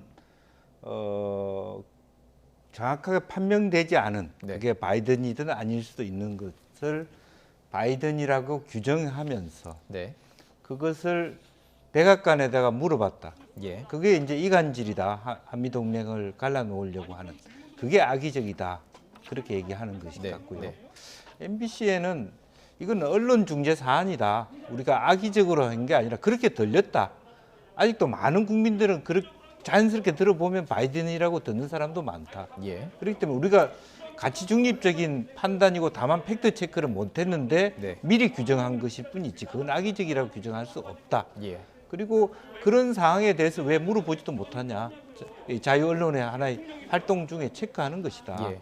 이제 그런 부분이라서 거리가 있죠. 어쩌면 취재진을 배제한 것도 물어보지도 못하는 의냐의 질문에 포함이 될 수도 있겠네요. 네. 예. 그래서 이제 그런 부분에 대해서 뭐 저는 한편으로 보면 이제 이 저런 그 도스태핑이라고 하는 그 과정을 운영하는 데 있어서도 조금 오히려 대통령실이 좀 유연하게 움직일 필요가 있어요. 그걸 정례화한다는 게 아니라 미국 같은 경우는 이게 대변인이 브리핑한 것에 대해서 모자라는 걸 대통령이 뭐 헬기 타고 갈 때나 자연스럽게 부딪히면서 답변하는 것인데 마치 들어올 때 무조건 답변해야 되는 것처럼 그렇게 하다 보니까 이게 포커싱이 되는 거잖아요. 그리고 대통령도 정확하게 짜여진 말씀을 하시는 게 아니라 본인의 평소 말씀하다 보니까 이게 쟁론이 될 수 있는 오히려 문제를 더 악화시키거나 또 다른 오해를 낳을 수 있는 이제 그런 부분이고 더 하나는 대통령실에서 이제 대통령이 말씀을 그렇게 하셨으니까 어쨌든 거기에 대한 말하자면 설득과 이렇게 디펜스를 해야 될 거 아닙니까? 이제 그러다 보니까 저는 실강이가 일어나고 있는데 뭐 대통령이 그런 말씀을 하시고 가셨으면 일단은 뭐 비서실에서는 기자들을 좀 옹호하는 차원에서 참 단둘이를 하는 그런 이제 분위기를 가져가는 게 좋은데 계속 대통령과 같이 날선 공방을 한다는 것이 별로 그렇게 국민들 입장에서 좋은 모습이 아니다. 그리고 저도 이제 서울시 부시장으로 있을 때 서울시의 기자단 운영할 때 기자실 간사가 있지 않습니까? 그렇죠. 좀 기자단 또 기자끼리의 자정하는 모습 속에서 유연하게 좀 어찌 보면 컨트롤해가고 하모나이즈 조화를 만들어가는 그런 운영의 묘가 필요한데 저렇게 한 언론을 찍어내듯이 저렇게 하면 앞으로의 대통령실과 언론인 관계가 좋을 수가 없죠. 이제 그런 부분이 걱정되는 부분입니다. 어떻게 보십니까? 이런 질문이 사실은 기자와 대통령 사이에서 어쩌면 걸러지지 않는 질문들이 막 주어지고 그것과 관련해서 목소리가 높아질지언정 토론을 하고 이야기하는 게 옳다고 보시는지 아니면 어떤 모습이 이상적이라고 보세요? 지금 이 상황에서? 아니 일단 그 MBC의 젊은 기자분이죠. 이기주 기자. 이게 군사정권 아니냐. 이거 독재다 막 이러면서 이제 막 분노하더라고요. 제가 그 모습을 보면서 저 젊은 기자는 진짜 독재를 한 번도 경험해 본 적이 없구나. 군사정권이요? 군사정권 같으면 어림도 없죠. 어떻게 그런 식으로 악의적이냐고 대들 수가 있어요. 정말 독재를 모르니까. 어떻게 보면 지금 자유민주주의예요. 그리고 미국에서 헬기 내려갖고 하는 이 인터뷰보다 더 원색적이고 생경하고 정말 어떻게 보면은 민주주의의 민낯을 서로가 보여주고 있는 그런 상황이 아닌가 그런 예. 개인적인 생각이 들면서 네, 네. MBC 우리 앵커님은 아마 젊으셔가지고 MBC가요 정말 그 많은 사람들한테 사랑을 받았을 때가 있습니다. 그게 1980년대였던 것 같아요. 우리 예. 기억이 정확하다면. 만나면 좋은 친구, MBC 문화방송. 저는 기억이 납니다. 그때만 예. 하더라도 80년대고요. MBC의 그런 어떤 기사라든지 이러는 것에 대한 국민들의 신뢰가 높았어요. 근데 솔직히 지금 MBC에 대해서 그렇게 신뢰가 높은지는 MBC 기자분들에게 자문하라고 말하고 싶어요. MBC 기자들도 지금 나눠져 있잖아요, 반쪽으로. 그리고 정말 그 예의라는 부분 있잖아요. 뭐가 악의적이냐고 막 하는데 이런 일이 미국에서 있었으면 어땠을까? 우선 손을 들었을 거예요. 예. 그리고 항상 그 미국 사람들은 자기가 비판적으로 보는 대통령이라 하더라도 기본적으로 미스터 프레지던트, 그러니까 대통령님 하면서 질문을 하지 뭐가 악의적이에요. 마치도 저작거리에서 필부들이 싸우는 것 예의가 같다고 없었다고 생각하지 보시는군요. 예, 않으십니까? 예. 물론 그렇다 그래가지고 그 비서관의 그 반응도 그렇게 뭐라 그럴까 수긍이 가는 설득력 있는 반응은 아니었어요. 네네. 거기서 나와가지고 대통령에 대한 예의가 없다 뭐 그러는데 질문을 할 수는 있어요. 근데 질문도 좀 더 그 기본적으로 언론인으로서 궁금하잖아요. 그리고 솔직히 MBC만 빼놨는데 그게 그렇게 자연스러운 모습도 아니에요. 솔직히 잘 못했다고 저는 개인적으로 생각해요. 예. 그 참 답답한 게 어차피 자유민주주의 사회고 독재도 안 되고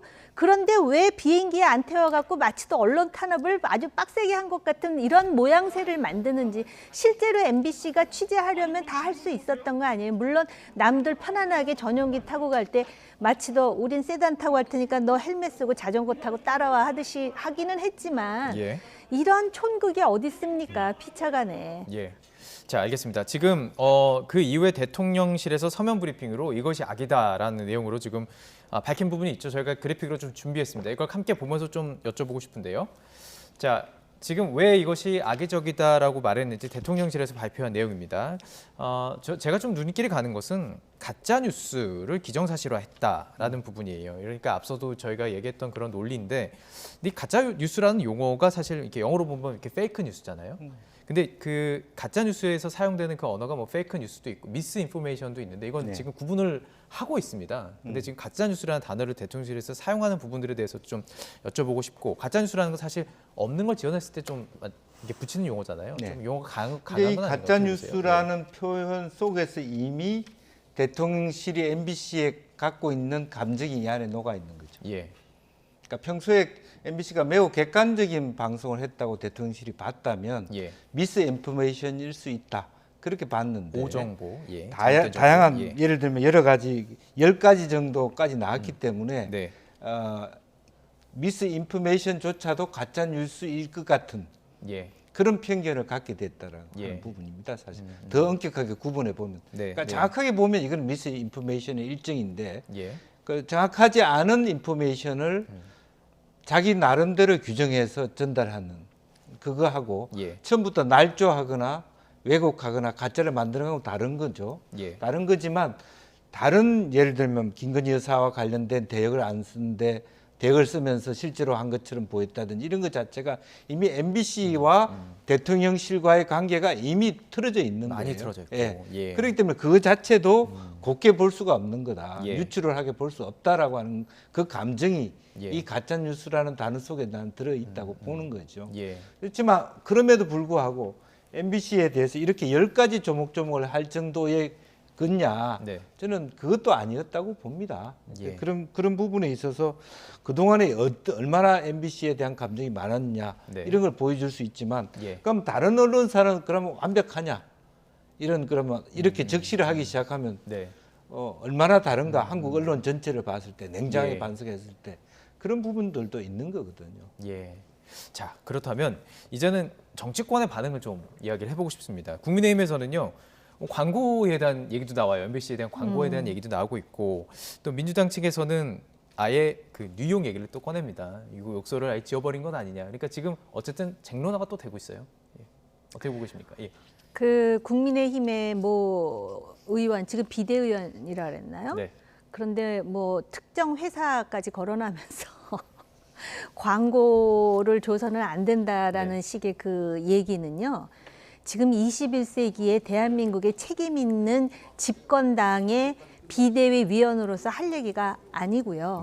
그리고 실제로 지금 국민의힘이 그런 생각 자체도 하고 있지 않을 거예요. 지금 그 국민의힘도 그 내부에 민주화 세력도 있고요. 대한민국의 정치 발전을 위해서 나름대로 소신 있는 사람들이 꽤 있다라고 저는 생각해요. 그런 한 사람의 그 실언으로 국민의힘 이미지가 어떤 식으로 그 망가지는지에 대한 자성이 좀 필요한 부분이고, 또 어떤 사람은 뭐 김건희 여사에 대해서 국모 운운했다 그러는데 그것도 참 시대에 맞지 않는 발언이에요. 특히 이 지금 모든 국민들이 이렇게 정치에 관심을 가지는 사회가 이게 제대로 된 사회, 정상적이라고 볼 수 없는 사회예요. 왜 대의민주주의예요? 표 주고 선거에서 뽑아주고 잘 알아서 하라 그러는데 오히려 국민들이 더 정치에 대해서 신경을 쓰게 만드는 거는 진짜 그 대중들에 대한 도리가 아니라고 생각하거든요. 잘못된 발언이고요. 이게 국민의힘 전체의 생각은 아니라고 저는 봅니다. 자, 저희 금요일마다 또 대통령 지지율이 나오죠. 이것도 함께해서 이야기를 좀 나눠보면 좋을 것 같아서요. 준비해봤습니다. 자, 그래픽으로 좀 확인하시죠. 대통령 직무수행평가.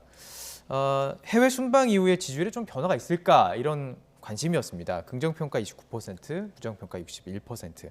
소폭 하락했습니다. 사실은 이게 오차범위 아니기 때문에 뭐 여러 번 통계를 돌리면은 사실 1~2%는 차이는 있을 수는 있습니다. 하지만 이제 수치상의 변화를 좀 보다 보면 막 오르지는 않은 건 분명히 보여요. 그리고 오히려 1% 낮아졌습니다. 세 번째 해외 순방이었어요. 보통 해외 순방 이후에는 지지율이 좀 오르는 효과가 있었는데 그렇습니다. 왜 그런다고 보시면 지금 이 문제들이 특히 유독 뭐 이번 정부 들어와서는 계속 떨어졌어요. 그런 부분이 아마 특히 이번 순방에서는 대통령이나 대통령실이 조금 불만이 있을 것 같아요. 그러니까 이번에 순방의 결과는 적지 않이 좋은 순방의 결과가 있었거든요. 나름대로는.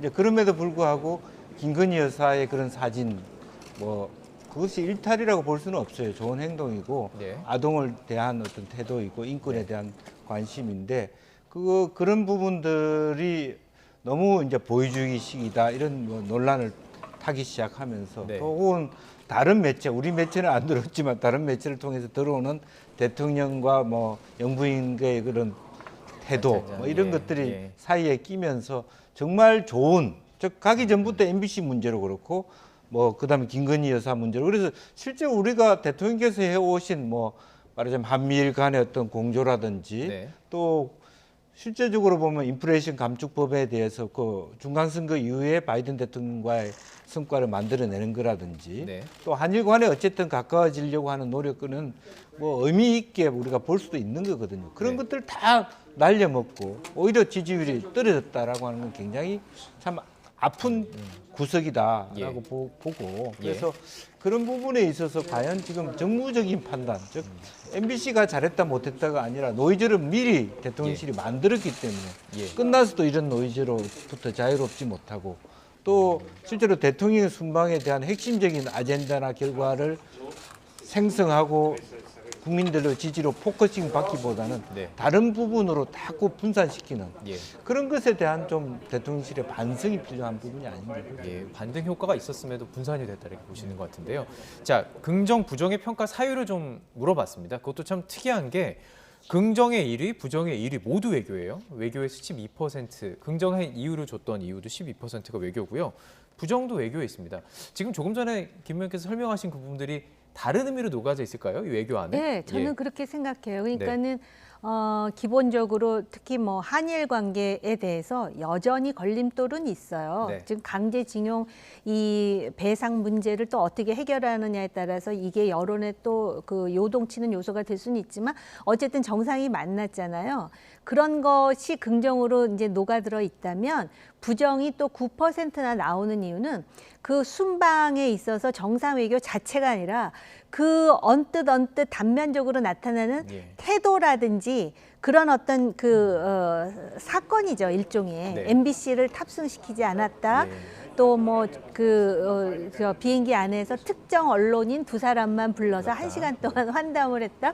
누가 봐도 그건 자연스럽지 않거든요. 네. 그런 것 때문에 그 지지율을 또 깎아먹는 요소가 됐다라는 것이고요. 예. 전례에 따르면은 다른 대통령들의 경우는 오히려 해외 순방을 함으로써 지지도를 이렇게 상승시켜가지고 자기네들끼리 농담 삼아 이래서 해외 순방 나가면 다시 국내 정치의 장으로 들어오고 싶지 않다라는 얘기를 할 정도였는데 지금은 뭐 들어가나 나오나 지금 29에서 30을 왔다 갔다 하잖아요. 네. 그러다 보니까 아마 대통령실에서는 이게 그 어떤 언론이라든지 야당의 문제라고 생각을 해가지고 조만간 국정과 그다음에 향후 정책에 대해서 보고대회를 연다 그러는데요. 예. 보고대회 10번 여는 것보다 예. 오히려 그 언론에 대한 태도라든지 이런 부분에 있어서 좀 더 교정의 모습을 보이면은 지지도에 그 긍정적인 순기능을 좀 하지 않을까 이런 예. 생각이 들어요. 언론관에 대해서 지금 어쨌든 부정적으로 보는 여론이 있을 것이다 말씀을 해주셨고 실제로 어떤 취재하는 과정 속에서도 이번 뭐 순방 상황 속에서도 대통령실을 꼭 통해서만 취재하는 과정들이 또 있었고 그것에 대한 논란도 좀 있었습니다. 자, 그래서 언론 얘기를 좀 계속 해보고 싶습니다. 또 서울시에 계셨기 때문에 TBS 얘기를 좀 해보도록 하겠습니다. 언론과 관련된 것이 YTN도 사실은 연결이 돼 있지만 저희는 그 얘기는 빼고요.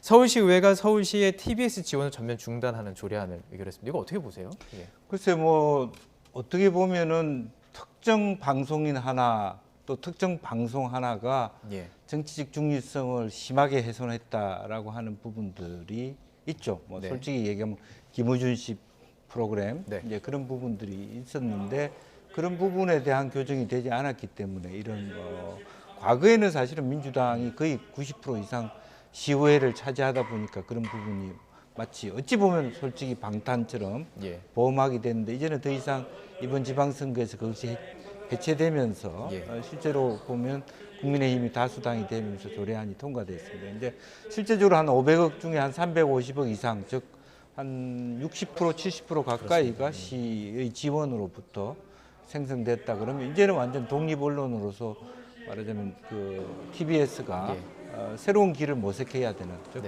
그동안에 교통방송으로서 위상을 더 이상 갖지 못하는 전면적인 개편을 하거나 아니면 폐지를 하거나 해야 되는 기로에 놓여 있다라고 보여지고 또 한편으로는 너무 심하게 아쉽다는 생각도 들고요. 그렇지만 다른 한편으로 보면 정말 진정한 공정한 어떤 시민의 방송, 또 서울 시민의 방송으로 거듭날 수 있는 하나의 모멘텀이 된다. 그렇게 생각합니다. 오세훈 시장은 사실 이 얘기 처음 나왔을 때는 본인의 생각과는 좀 다르다는 얘기가 있었어요. 이 조례안이 나왔을 때. 그리고 이후에도 지금 하는 얘기를 보면 조금 임직원들의 몫을 좀 강조하는 얘기를 좀 하고 있어요. 혹시 뭐 조정의 여지가 있거나 어떻게 보세요? 그러니까 오세훈 시장은 정치를 오래 했잖아요. 자기 생각은 그 TBS에 대한 지금 의원님이나 저의 생각과 유사할 거예요. 근데 그렇게 표현하지 않습니까? 저는 그런 부분을 지금 대통령실에서도 좀 벤치마킹 했으면 좋겠다는 생각을 개인적으로 해요. 왜냐하면은 지금 이 TBS 이 조례안과 관련해서 TBS 임원진들이 언론 탄압이라 그러잖아요. 근데 이거는 오세훈의 결정이 아니에요. 서울시 의회에서 결론 내린 거예요. 그래서 유예 기간을 2024년까지 두거든요. TBS 경영진의 입장에서는 매우 불만스럽겠지만 이게 민주주의예요. 시민들이 뽑은 의회에서 결정한 사항이잖아요. 단지 이제 오세훈 시장은 그런 부분과 관련해서 유예 기간을 두면서 TBS 임원진들이 좀 더 그 소위 객관적이고 중립적인 방송을 할 수 있는 방향으로 대안을 제시하라고 얘기하지 않습니까? 이렇게 말했습니다. 공영방송 기능 충실했나 돌아보고 결단해야 한다. 그렇습니다. 그러니까 오세훈이 결정했으면 언론 탄압이죠. 근데 서울시 의회, 시민들이 뽑은 서울시에서 다수결에 의해서 결정한 거예요. 물론 야당 의원들은 기분 나쁘다고 퇴장했지만 어쨌든 정족수에 아무 하자가 없습니다. 그리고 이게 민주주의예요. 그렇기 때문에 차제에 TBS가 과연 중립적으로 공정한 방송을 했는지 되돌아보고 실제로 특정 방송과 관련해서 얼마나 논란이 많았습니까? 그리고 이런 데다 언론 탄압을 붙이면은요. 언론 탄압하면서 언론 탄압이라는 용어를 이렇게 오남용하면 안 되는 것이죠. 이렇게 말씀하시고 뭐 덧붙이고 싶으신 말씀 뭐 특별한 건 없고요. 어쨌든 그런 뭐 결과들에 대해서 어쨌든 TBS 자체적으로 뭐 자기 스스로 살아남을 수 있는 그런 예. 기획들을 가져야 될 것이고요. 예. 또 지나치게 보면 박원순 시장 시절에 뭐 텔레비전까지 지하철 방송까지 TBS가 확장한 부분도 있거든요. 이참에 조금 전면적인 개편을 하면서 네. 다시 한번 그 시민의 목소리를 찾아갈 노력이 필요하다고 보여집니다. 아, 제가 잠깐만. 요 예. TBS 이사회가 무슨 얘기를 하냐면 이 예산 지원 폐지 조례안이 언론 자유를 탄압하는 것에 더해서 시민의 기본권을 말살하는 거라 그랬잖아요. 이런 주장은 정말 과잉 주장이에요. 시민들이 뽑은 시의회에 의해서 이런 결론이 났다면 이사회에서 이게 불만스러우면 불만스러운 부분을 합법적인 방법으로 어필하면서 어떻게 하면 다시 이 조례안과 조례안의 그 정신 속에서 예. 자신들의 예산을 구제받을 수 있을지를 예. 또 찾아내는 게 이게 민주주의의 과정입니다. 예, 알겠습니다. 자, 이제 주제를 좀 넘어가도록 하겠습니다. 지금 이 시간도 구속의 갈림길에 있죠. 이재명 대표의 측근 정진상 실장에 대한 구속영장 심사가 열리고 있습니다. 법원에 출석하면서 처음으로 포토라인에 섰죠. 어떤 입장을 했는지 들어보시죠. 현 검찰 정권의 수사는 증자살인 3인 성호입니다. 형사 정권보다 더한 검찰 정권의 수사는 살아있는 권력에도 방해할 것입니다. 최소한의 균형이 필요합니다. 힘든 국민들께서 열심히 생활하시는데 염려를 끼쳐 미안할 따름입니다. 이동규 본부장이 압수수색 들어갔을 때 어떻게 미리 알고 계셨는지. 아니요, 자세한 거는 그 변호인하고. 네, 그동안 이 언론사에서도 이 정 실장의 모습이 없었기 때문에 거의 뭐 사진을 썼었는데 아예 지금 기자들 앞에 섰습니다. 뭐 잠시 네. 뒤에 또 뭐 고검을 이용하는 문제 여쭤볼 텐데, 자, 여기서 했던 얘기는 증자살인, 3인 성호. 이게 그러니까 증자라는 사람이 살인을 했다. 또 다른 사람이 증자라는 사람이 살인을 했다. 네. 그러니까 안 믿던 어머니가 믿었다, 뭐 그런 네, 내용이고. 예. 3인 성호는 3명이면은 호랑이로 만들어낸다. 나 호랑이 네. 봤다. 두 네. 번째 온 사람이 또 봤다. 세 번째 또 봤다. 그럼 믿는다는 거죠. 그러니까 네. 없었던 사실을 만들어낼 수 있다라는 얘기인 거죠. 그렇습니다. 한마디로 말해서 사실이 아니다. 그런데 이제 호랑이가 나타난 것에 사실인지 아닌지는 판사가 가늠하는 거죠. 예. 그래서 실제로 그런 부분에 있어서는 똑같은 재판부가 사실은 김용, 정진상 두 사람을 다루기 때문에 김용 씨가 구속됐다라고 하는 것이 주는 어떤 이 연관성, 우리가 알 수는 없습니다만은, 왜냐하면 그 케이스가 다르고 네. 또 실제적으로 보면 이제 그 전진상 씨는 이제 뇌물죄고 이쪽은 정치자금법 위반이라서 어떻게 판단하실지는 모르겠습니다. 또 실제적으로 이번 정진상 건은 검찰이 그렇게 많이 스모킹 건을 드러내지도 않았거든요. 네. 그래서 실제가 어떨지는 우리가 가늠할 수는 없습니다만은 예. 제가 판단하기에는 정진상 씨가 김용 씨보다 훨씬 죄가 중할 수 있습니다. 예. 왜냐 그동안에 정진상 씨가 10년 가까이 공직 생활을 했기 때문에 그 네. 과정에서 네. 일어났기 때문에요. 예. 이제 그런 의미에서 본다라면 구속 가능성이 매우 높다, 그렇게 그렇게 판단할 보시는군요. 수밖에 예. 없습니다. 자, 그런데 지금 이 상황이 지금 검찰 측에서 나온 뭐 내용도 있지만 유동규 본부장 입에서 나온 게 참 많아요. 그리고 유동규 본부장은 자, 이 내용을 듣고 정진상 부끄러움을 알았으면 좋겠다 이렇게 직격하기도 했습니다. 네. 뭐 돈을 주는 과정이 뭐 아파트를 통해서 뭐 계단을 통해서 줬다 이런 얘기도 공방도 있었고 막 그런 상황인데, 물론 이제 구속의 판단이 사실 아예 그 법률적으로 일심이 내려지는 게 아니기 때문에 구속 자체만 놓고 보는 거기 때문에 예단할 수는 없지만 좀 유력하다고 보셨고요. 어떻게 보시는지 궁금합니다. 검찰이 아직 공개하지 않은 어떤 카드를 쥐고 있는 것인지 네. 저는 그 부분에 좀 궁금증이 있고요. 예. 그다음에 이러한 그 뭐 뇌물이 됐던 이런 사건의 경우는 결국은 그 뇌물을 뭐 전달했던지 아니면 주었다고 하는 사람의 일관성, 네. 그러니까 진술의 일관성이 굉장히 중요하거든요. 그래서 유동규 씨가 정진상이 그렇게 대질 신문을 원한다면 나도 대질하겠다 그러는데 검찰이 그럴 필요조차 없다고 하니까 어떤 증거까지 있는 것인지, 그러면서 무슨 뭐 아파트 뭐 CCTV 계단하면서 여러 가지 얘기가 나왔잖아요.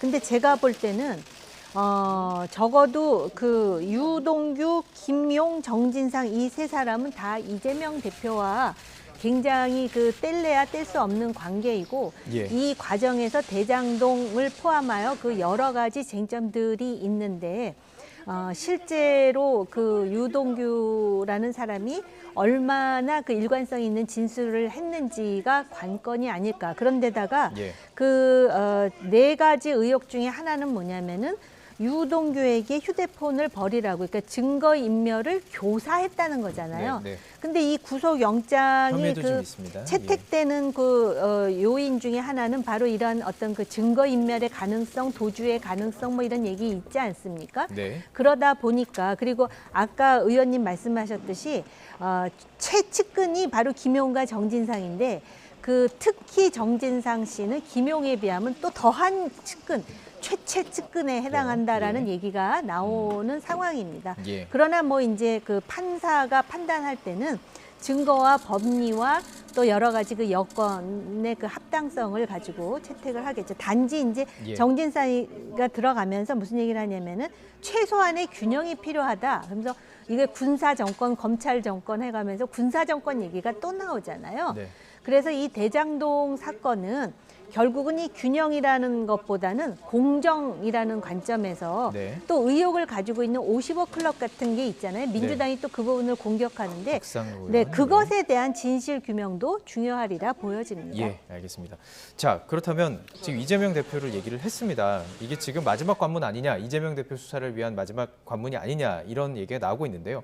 만약에 뭐 영장 발부가 된다면 이재명 대표를 향한 본격적인 수사에 나설 가능성이 높고, 만약에 기각된다면 또 어려워질 것 같아요. 어떻게 보십니까? 그렇습니다. 이제 물론 뭐 기각됐다고 해서 뭐 말하자면 증거가 의미가 없다라는 것은 아니죠. 네. 왜냐하면 이제 그 실제적으로 보면 이제 그 증거 인멸의 가능성이라든지 주거가 명확하다, 예, 도주 우려나 도주 우려가 예. 없다, 뭐 이런 부분으로 인해서 뭐 결과적으로 뭐 출석시켜서 수사받아도 된다, 조사받아도 된다 이렇게 판단할 수도 있는 것이고, 네. 그렇지만 어쨌든 뭐 위중성은 있지만 뭐 불구속할 수도 있는 것이죠. 예. 그렇지만 어쨌든 그럼에도 불구하고 검찰의 어떤 그 구속 영장 자체가 판결에서 말하자면 받아들이지 않았을 때 결과적으로 검찰 자체가 굉장히 그 당황스럽게 될 수 있는 가능성이 많고, 예.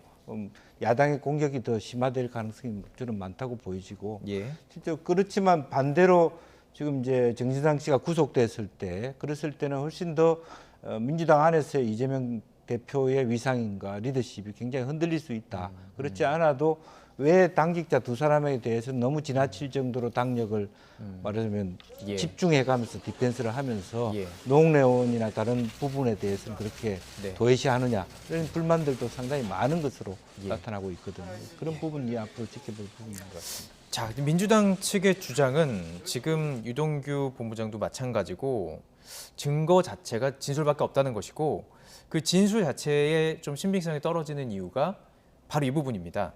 김만배 씨와 남욱 변호사에 대해서 검찰이 추가 구속 요청이 기각되면서 다음 주에 석방이 돼요. 그러니까 지금 핵심 인물들이 다 불구속 상태에서 재판을 받게 되는 거예요. 그러니까 이런 추측을 하는 거죠. 뭔가 검찰 측에서 딜이 들어간 거 아니냐, 그러니까 협상을 한 거 아니냐. 그래서 이 어떤 그 핵심 증언들을 뽑아내고 있는 거 아니냐, 이런 지금 이야기거든요. 하필이면 또 이게 석방이 됩니다.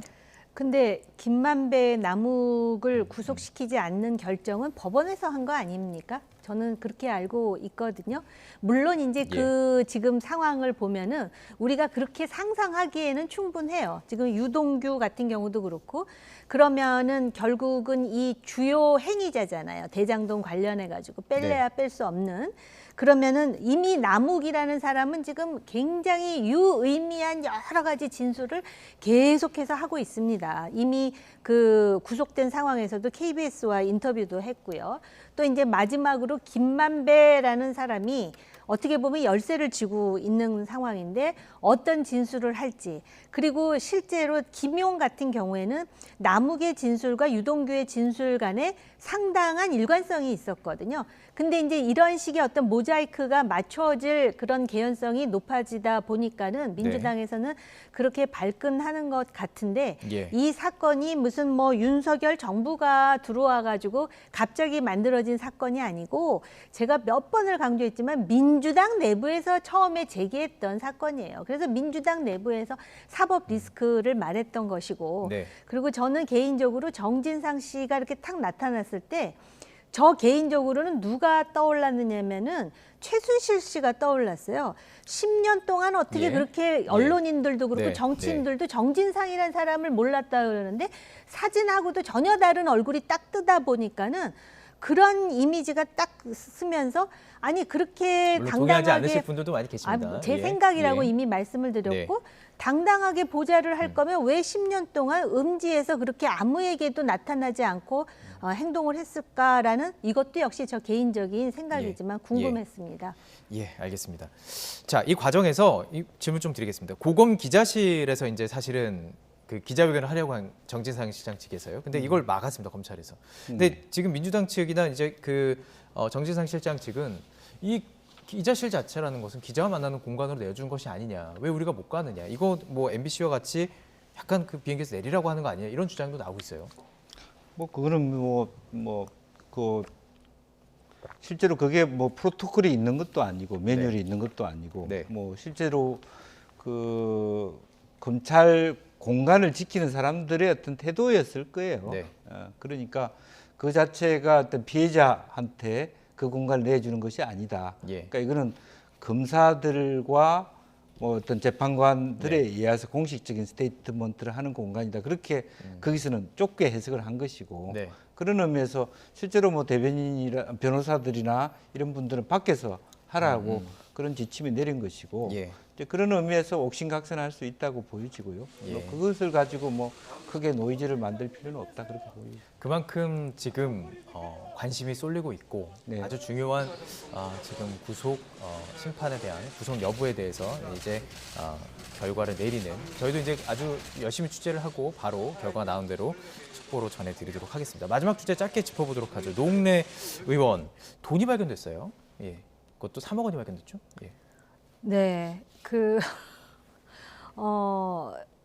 참 놀라운 일이에요. 그러면서 부친 장례식 때 들어온 조의금이라 그랬는데 출판 기념 출판 기념은 뭐 2년 전인데 조금 전에 저 방송 들어오기 전에 김 의원님께 들었는데 부친 돌아가신 지 8년 됐다고 그래서 저도 많이 놀랐는데 국회의원 집에 그 수억 원이 있다라는 것 자체가 그렇게 대중들에게 좋은 인상을 주지는 않을 것 같고요. 그다음에 여기도 역시 그 돈을 줬다는 사업가가 계속 줬다라는 얘기는 일관성 있게 지금 하는 것으로 알고 있고 오히려 놀라운 일은 4선의 그 수도권 국회의원인데 그 본인이 이렇게 억울한 심정을 토로하는데 주변에 같이 서줄 국회의원도 한 명도 없다라는 것이 참 묘하다라는 생각이 들어요. 정진상 씨하고 대비되면서 그거는 뭐 여러 가지 그러니까는 결국 만약에 저는 그런 생각을 했습니다. 노웅래 의원이 공천권이 있었다면은 저런 그림이 그려졌을까? 그런 광경이 만들어졌을까? 그런 생각도 들어요. 예, 알겠습니다. 자, 이게 지금 더 번지는 거 아니냐? 이정근발 친문 게이트로 번지는 게 아니냐? 이런 얘기가 좀 나오고 있어요. 실제로는 그런 가능성이 있죠. 이제 이정건 사무부총장의 그 다음 그 수사선은 사실은 뭐 좀 앞선 감이 있습니다만은 송영길 그 당시의 대표와 관련해서 혹은 청와대를 비롯해서 예컨대 국토부라든지 또 인사 문제와 관련되어 있기 때문에 범정부적이거나 또 노웅래 의원을 제외한 뭐 민주당의 다른 정치인들과도 연계될 가능성이 많다. 그리고 뿐만 아니라 이분의 커넥션으로 보면 여당에게도 그런 관련성이 있다. 이제 그렇기 때문에 어떤 방식으로 퍼져나갈지도 모르겠다는 그런 말씀이 있습니다. 예, 알겠습니다. 오늘 다양한 주제에 대해서 살펴봤습니다. 지금 우선은 가장 법원의 지금 결과를 가장 지금 저희들이 오늘 이야기를 나눈 거 종합해서 관심 갖고 지켜볼 필요가 있을 것 같습니다. 저희도 속보 나온 대로 가장 빠르게 전달해 드리겠습니다. 나이트 포커스 오늘은 정호김, 김영주 전직 의원 두 분과 함께 이야기 나눠봤습니다. 고맙습니다.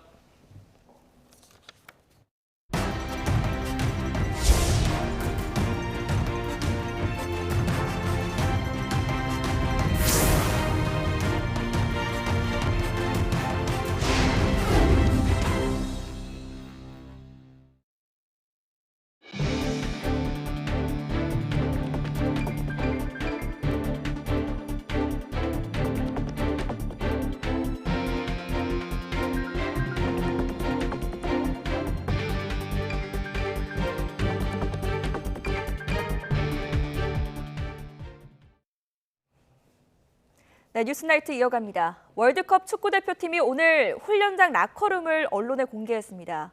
동기부여를 하기 위한 여러 장치들이 눈에 띄었는데요. 카타르 도하에 나가 있는 취재기자 연결해서 자세한 얘기 들어보겠습니다. 김동민 기자. 네, 저는 지금 우리 대표팀 숙소 앞에 있는 카타르 도하 시내에 나와 있습니다. 네, 지금 시간은 우리 대표팀이 비공개로 훈련을 진행하고 있는 시간입니다. 네, 대표팀 라커룸이 공개가 됐습니다. 아무래도 한 도시에서 모든 경기를 치르기 때문에 의미가 더 있는 거죠? 예, 맞습니다. 보통 월드컵에서는 도시를 옮겨 다니면서 훈련하고 경기를 하기 때문에 하나의 라커룸을 오래 사용하는 경우가 없습니다. 하지만 이번 월드컵은 하나의 훈련장에서 우리 선수들이 계속 훈련하고 가장 오래 머무르는 장소가 됐습니다. 때문에 축구협회에서는 최적의 훈련 효과를 내기 위해서 오브제들 설치에 신경을 많이 썼다고 밝혔습니다. 라커룸에는 유니폼과 특수 제작된 선수들의 개인 펜던트가 걸려 있습니다. 최종 예선 10경기 결과와 선수 명단도 볼 수 있는데 카타르 월드컵 본선에 오기까지 얼마나 많은 사람들의 노력과 헌신이 있었는지 생각하면서 뛰자는 동기부여를 하기 위해 설치된 것들이라고 협회는 설명했습니다. 비디오 장비도 설치해서 전력 분석을 위한 즉석 팀 미팅도 이곳에서 진행할 수 있습니다. 네, 대표팀 지금 훈련을 하고 있다고 했는데 손흥민 선수가 어느 정도 회복했는지도 좀 궁금합니다. 조심스럽긴 합니다만 헤딩은 언제쯤 할 수 있을까요?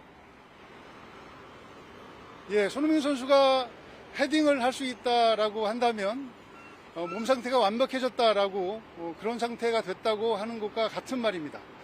아직 본격적인 전술 훈련에는 참가하고 있지 않지만 공을 차고 전력 질주하는 데 전혀 문제가 없기 때문에 손흥민 선수의 회복은 순항 중이라고 말씀드릴 수 있습니다.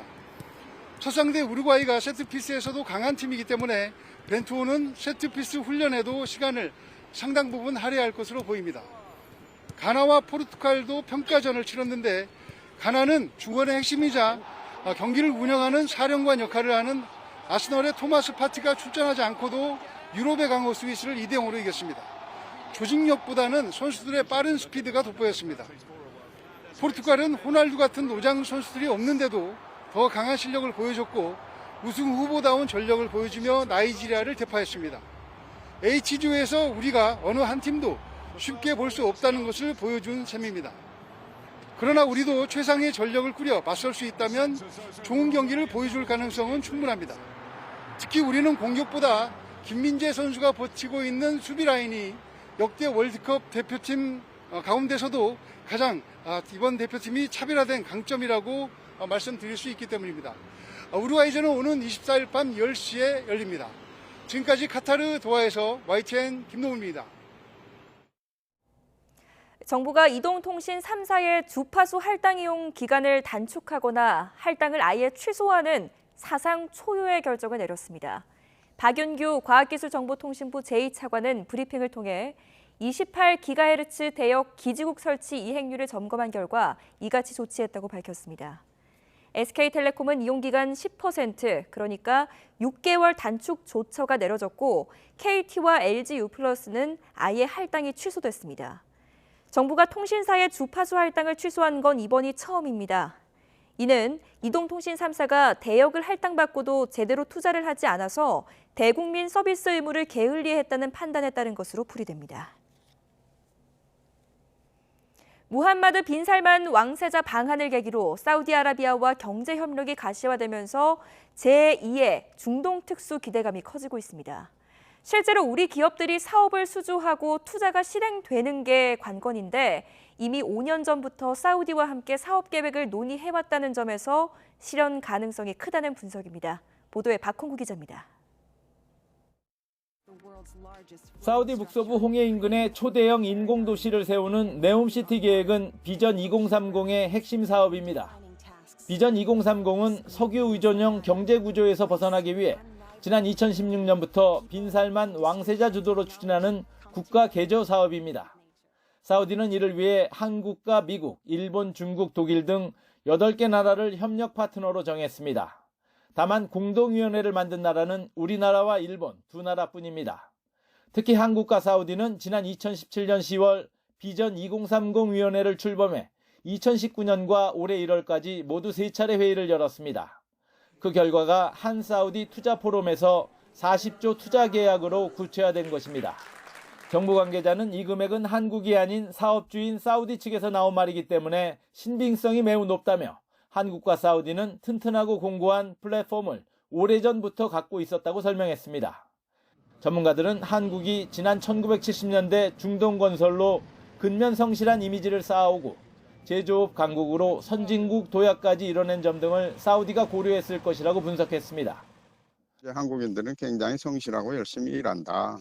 이런 우호적인 이미지가 있고요. 계속 한국이 발전하면서 이제 빠른 시간에 선진국까지 올라간 또 이 서양과 다른 아시아권의 국가다라는 데 대해서.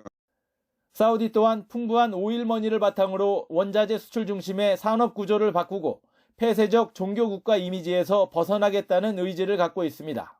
더구나 이 사업을 리더십 강한 젊은 지도자가 추진하고 있다는 점에서 현실화 가능성이 커 보입니다. 정부는 우리 기업과 사우디 측이 작성한 계약 내용 등을 분석해 다음 주부터 업체별 간담회를 여는 등 후속 조치를 서두르고 있습니다. YTN 박홍구입니다. 무함마드 빈 살만 왕세자가 방한 기간 대면했던 윤석열 대통령에게 감사 인사를 전했다고 사우디 국영통신사가 오늘 보도했습니다. 사우디 통신사 SPA에 따르면 빈 살만 왕세자는 서울을 떠나면서 윤 대통령에게 보낸 전보에 저와 대표단을 환영하고 후하게 대접해준 윤 대통령에게 깊은 감사를 표하고자 한다고 말했습니다. 빈 살만 왕세자는 우리는 대화를 통해 양국의 강력한 관계를 공고히 했고 한 사우디 비전 2030 틀에서 두 나라 국민의 이익에 봉사하는 방향으로 모든 분야에서 협력을 강화하고자 하는 공통의 바람을 확인했다고 강조했습니다. 한국 방문 후 이번 주말 일본으로 갈 예정이던 빈 살만 왕세자가 일정을 취소했다고 블룸버그 통신이 보도했습니다. 통신은 빈 살만 왕세자가 일본을 방문해서 기시다 총리와 회담을 조율 중인 것으로 알려졌지만 일본 방문이 취소돼서 회담도 무산됐다고 전했습니다. 일본 방문을 취소한 구체적인 이유는 알려지지 않고 있습니다. 이에 따라 오는 21일 열릴 예정이었던 일본 사우디아라비아 비즈니스 포럼도 열리지 않게 됐다고 통신은 덧붙였습니다. 미국 국무부 차관이 전기차 보조금 차별 논란이 제기된 인플레이션 감축법과 관련해서 법 이행 과정에서 한국 측 목소리를 계속 듣겠다고 밝혔습니다.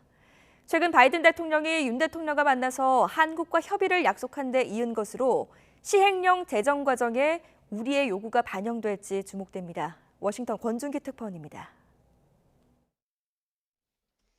워싱턴 DC에 있는 한미경제연구소 포럼에 참석한 호세 페르난데스 미 국무부 경제차관은 한국의 인플레이션 감축법과 관련한 우려가 있는 것을 알고 있다며 관련 언급을 시작했습니다. 법 이행 과정에서 한국 정부와 대화를 지속하겠다는 점을 약속했습니다. We are committed to continue dialogue with the ROK throughout the implementation process of the Inflation Reduction Act. 페르난데스 차관은 최근 조태용 주미 한국 대사를 포함한 2명의 대사관 관계자와 인플레이션 감축법에 대한 대화를 이어오고 있다고 밝혔습니다. 또 백악관 차원에서도 논의가 진행 중인 것으로 안다며 두 나라가 솔직한 소통 라인을 유지하고 있어 기쁘다고 말했습니다. I also know that there are and continue to be high level and working level conversations with the White House on the Inflation Reduction Act. 최근까지 미국 재무부에서는 인플레이션 감축법과 관련한 의견을 수렴했는데 우리 정부는 법 적용 유예를 포함한 다양한 제안을 접수했습니다. 페르난데스 차관이 언급한 법 이행 과정에서의 대화도 시행령에 우리 의견을 반영하는 방안을 말한 것으로 보입니다.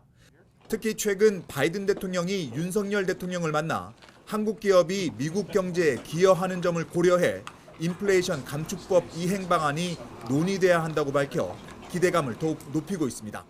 하지만 의회를 통한 문제 해결은 더욱 힘들어진 것으로 보입니다. 이번 중간선거에서 상원은 민주당이, 하원은 공화당이 다수당을 차지하면서 개정안 통과 가능성은 더욱 낮아진 것으로 관측되기 때문입니다. 워싱턴에서 YTN 권윤기입니다. 세계적인 가상화폐 거래소가 FTX가 갑작스럽게 무너져 내리자 가상화폐 업계 전반이 흔들리고 있습니다. 가치 폭락에 이어 시스템에 대한 근본적인 의구심이 커지면서 가상화폐 업계는 가장 큰 위기를 겪고 있습니다. 조용성 기자입니다. 세계 3대 가상화폐 거래소로 꼽히던 FTX가 무너지며 남긴 부채는 우리 돈 66조 원 수준. 돈을 돌려받지 못하는 피해자가 100만 명에 달할 수 있다는 전망도 나옵니다. FTX set out to attract small traders, retail traders, ordinary people. It encouraged ordinary people to deposit their wages into accounts on the exchange and then exchange part of those into cryptocurrency or whatever. 파장은 업계 전반으로 퍼지고 있습니다. 코인 대출의 큰손으로 꼽히는 대출업체 제네시스 캐피털이 신규 대출과 상환을 중단했습니다. FTX 계좌에 맡긴 1억 7,500만 달러가 묶였고 불안한 고객들이 잇따라 인출을 요청하면서 유동성을 감당할 수 없게 됐기 때문입니다. 상환을 중단한 제네시스의 사업 파트너이자 세계 6위로 꼽히는 거래소 제미니도 일부 서비스의 자금 인출을 중지했습니다. 또 다른 가상화폐 대출업체 블록파이도 파산보호 신청을 준비하는 것으로 알려진 가운데 업계를 향한 제도적 압력도 커지고 있습니다. 미국 연방준비제도 마이클 바 부의장은 강한 규제를 강조했고 미국 하원은 다음 달 청문회에서 30살의 FTX 전 CEO이자 창업자를 불러 경영 방식과 붕괴 이유를 캐묻기로 했습니다. 워런 버핏의 사업 파트너인 찰리 먼거는 가상화폐 사태를 두고 사기와 망상의 나쁜 조합이라며 아동 유괴범에게나 좋은 통화라고 비하했습니다. The on and off ramps, the gateways between the traditional finance system and the new internet native monetary systems like Bitcoin, that's where the regulation can and should take place. And that's where there has been a void into which so many criminals and scammers have filled. 시장에서는 1, 2위인 비트코인과 이더리움이 열흘 동안 20% 넘게 떨어지며 곤두박질 치는 상황. 탈중앙화를 기치로 폭발적인 성장을 해온 가상화폐 업계에 지속 가능한가라는 물음표가 따라붙기 시작했습니다. YTN 조용성입니다. 다음 주 올해 마지막으로 열리는 한국은행 금융통화위원회에서 기준금리가 또 한 번 오를 것으로 예상됩니다. 한 단계만 올리는 베이비 스텝에 나설 거란 전망이 우세하지만 그럴 경우 한미 간 금리 차가 더 벌어질 수 있고 또 환율 변동성이 아직 크다는 점이 변수로 꼽힙니다. 김지선 기자가 취재했습니다. 지난주 미국 소비자 물가지수가 전망치보다 낮게 나오자 시장은 환호했습니다. 원달러 환율도 일주일 새 100원 넘게 떨어져 물가 잡겠다며 두 차례나 빅스텝을 단행했던 한국은행도 한숨 돌렸습니다. 여전히 물가가 높아 유견속 금리 인상은 불가피하지만 0.25%포인트, 즉 한 단계만 올리는 베이비 스텝에 나설 여지가 커진 겁니다. 이후 미국의 금리 역전 속도가 다소 완화될 수 있다는 부분이 반영될 수 있는 것으로 생각되고요. 따라서 기준금리 인상은 지속되는 가운데 큰 폭의 기준금리 인상이 이루어지지 않는 형태로 진행될 가능성은 있다고 생각됩니다. 다만 미국과 금리 차가 더 벌어질 수 있다는 건 고민거리입니다. 우리는 이번이 올해 마지막 금융통화위원회지만 미국은 다음 달에도 기준금리를 정하는 연방공개시장위원회 FOMC가 예정돼 있습니다. 현재 한미 금리 차는 상당 기준 1%포인트인데 미국이 인상 속도를 늦춰 빅스텝을 밟는다 해도 최대 1.25%포인트 차까지 날 수 있는 겁니다. 금리가 미국보다 크게 낮아지면 외국인 투자 자금이 빠져나가고 원화 가치 하락으로 수입 물가가 올라 국내 물가를 자극할 수도 있습니다. 변동성이 큰 환율도 문제입니다. 미국 연방준비제도 고위 인사들이 잇따라 내년까지 추가 금리 인상 필요성을 언급하자 내려가는가 싶던 달러 값은 다시 출렁였습니다. 최근 환율의 변동폭이 굉장히 큰데 이 변동폭의 수준에 따라서 결국은 어떤 금리 인상 폭이 결정되지 않을까라고 예측할 수 있겠습니다. 이제는 가계와 기업의 부채를 헤아려야 한다는 압박이 한층 커진 가운데 남은 일주일간 시장의 흐름이 막판 변수가 될 전망입니다. YTN 김지선입니다. 한 주한미군이 무단횡단을 제지하던 운전자의 차에 우산을 휘두르고 막말을 쏟아내는 제보 영상이 YTN에 들어왔습니다. 운전자 측은 이 주한미군이 난동을 벌인 뒤에 도망치는 과정에서 폭행까지 했다며 경찰에 신고했습니다. 황보혜경 기자가 단독 취재했습니다. 한 무리 사람들이 신호등 빨간불에 아랑곳하지 않고 도로를 가로지릅니다. 이를 본 차량 운전자가 멈춰서 경적을 울리자 우산을 든 남성이 차량 쪽으로 다가옵니다. 운전자가 타고 있는 차에 우산을 휘두른 건데 화가 난 운전자가 차에서 내려 항의하고 이어서 폭행이 벌어집니다. 일행이 다급하게 말려보지만 소용없고 운전자에게 얼마를 원하느냐며 따져 묻기까지 합니다.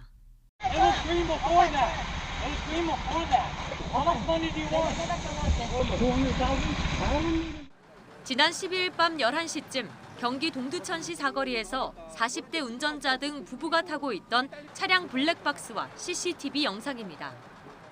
남성이 일행들과 무단횡단을 했던 사거리입니다. 마주오던 차량 운전자가 이를 제지하자 우산으로 위협한 뒤 도주하려다 실패했습니다. 남성이 도망 못 가게 부부가 필사적으로 붙잡은 건데 이 과정에서 아내는 손가락이 부러지고 늑골이 금가는 등 전치 8주 진단을 받았습니다. 그 사람들이 부대 들어가면은 잡을 수가 없거든요. 그래서 못 가게 잡고 있었는데 저를 넘어뜨리고 2차적으로 와이프도 넘어뜨리고 가격을 하고. 가해 남성은 20대 미국인 A씨로 경기 동두천 미군 부대 소속 군인으로 확인됐습니다. 저를 가격한 사람이 미군 하사라고 하시는 걸 듣게 됐습니다. 미 군인 신분인 사람들이 이 지역에 있는 시민을 이렇게 폭행을 한다는 것 자체가 너무너무 억울하고. 이번 사건에 대해 주한미군 측은 소속 군인의 부적절한 행동에 대해 심각하게 받아들이고 있다면서 경찰 수사에 협조하겠다고 밝혔습니다. 경찰은 조만간 A씨와 일행을 불러 조사할 방침입니다. YTN 황보혜경입니다. 경기 파주경찰서는 평소 알고 지내던 노부부를 흉기로 위협해 돈을 빼앗아 달아난 30대 남성 A씨를 붙잡아 검찰에 넘겼습니다. A씨는 지난 2일 저녁 7시쯤 경기도 파주시 금촌동에 있는 60대 여성의 집에 헬멧을 쓴 채 들어가 흉기로 위협하고 휴대전화와 신용카드를 빼앗은 혐의를 받습니다. 또 안방에서 소리를 듣고 나온 70대 남성을 발로 차서 넘어뜨린 뒤 자전거를 타고 도주한 혐의도 받습니다. 경찰 조사 결과 A씨는 평소 피해 여성과 돈 거래를 해오다가 집에 노부부만 산다는 것을 알고 범행을 저지른 것으로 파악됐습니다. 키움 히어로즈 투수 안우진이 학교폭력 논란에 대해 입을 열었습니다. 안우진은 입장문을 통해 학폭 논란에 할 수 있는 건 침묵밖에 없었다며 많은 용기가 필요했지만 진실에 대해 밝히고 싶다고 말했습니다. 논란이 불거진 2017년 당시 후배들이 학교폭력대책위원회와 경찰 조사에서 자신을 용서해줬고 언론 보도가 가해자와 피해자로 갈라놨지만 늘 서로를 응원하는 사이라고도 언급했습니다. 이어 언론 보도 이후 자신은 가혹한 학교폭력을 행한 악마가 되어 있었고 여론의 질타 속에 구체적인 진실이 묻혔다고 덧붙였습니다.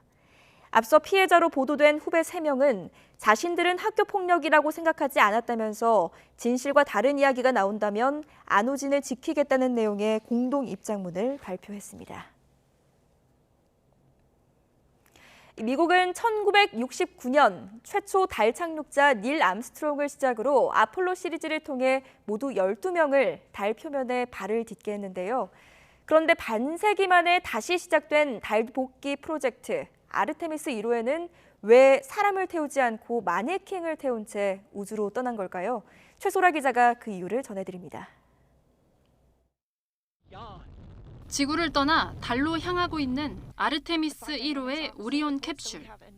조종석에는 우주복을 입은 남성 모양의 마네킹, 무니킨 캄포스가 앉아 있습니다. 무니킨에 부착된 2개의 센서는 25일간의 비행 동안 조종사에게 가해지는 방사선량을 측정합니다. 머리와 등부 위에 설치된 센서는 조종사가 받게 될 가속도와 진동을 기록합니다. 캡슐에는 여성 상반신 모양의 마네킹, 조하르와 헬가도 실렸습니다. 여성의 장기와 뼈, 연 조직을 모방한 물질로 만들어져 비행 동안 인체 조직의 변화를 알 수 있습니다.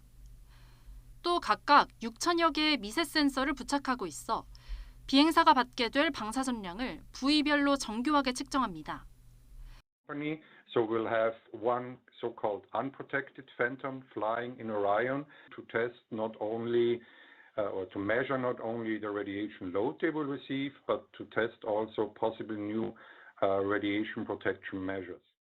실제 비행에서 인체가 받을 수 있는 피해와 충격을 정확하게 분석해서 최대한 안전한 비행 요건을 만들기 위한 겁니다. 50여 년 전 치열한 우주 경쟁 시대에 깊이 고려되지 못했던 우주인의 안전을 이제는 더 정밀하게 챙긴다는 취지입니다. 방사능의 위험에 대해서는 알고 있지만 달까지 착륙해서 갔다 오는데 얼마만큼 방사능이 노출이 되는지 잘 모르잖아요. 일단은 그 당시에는 어떻게 우주복을 튼튼히 믿고 그다음에 가능한 한 짧은 시간에 갔다 온다. 오리온 캡슐에는 효모와 곰팡이 등 미생물도 실렸습니다. 우주 방사선에 노출된 DNA에 돌연 변이가 생겼을 때 DNA가 교정될 수 있는지 어떻게 교정되는지를 살펴보기 위해서입니다. 오리온 캡슐은 달 궤도를 돌아 다음 달 11일 미국 샌디에이고 인근 태평양에 떨어질 예정입니다. 미 나사는 오리온을 회수한 뒤 기록된 각종 데이터를 검토해 내후년으로 계획된 아르테미스 2호 발사와 2025년 3호 발사에 반영할 예정입니다. YTN 사이언스 최소로입니다.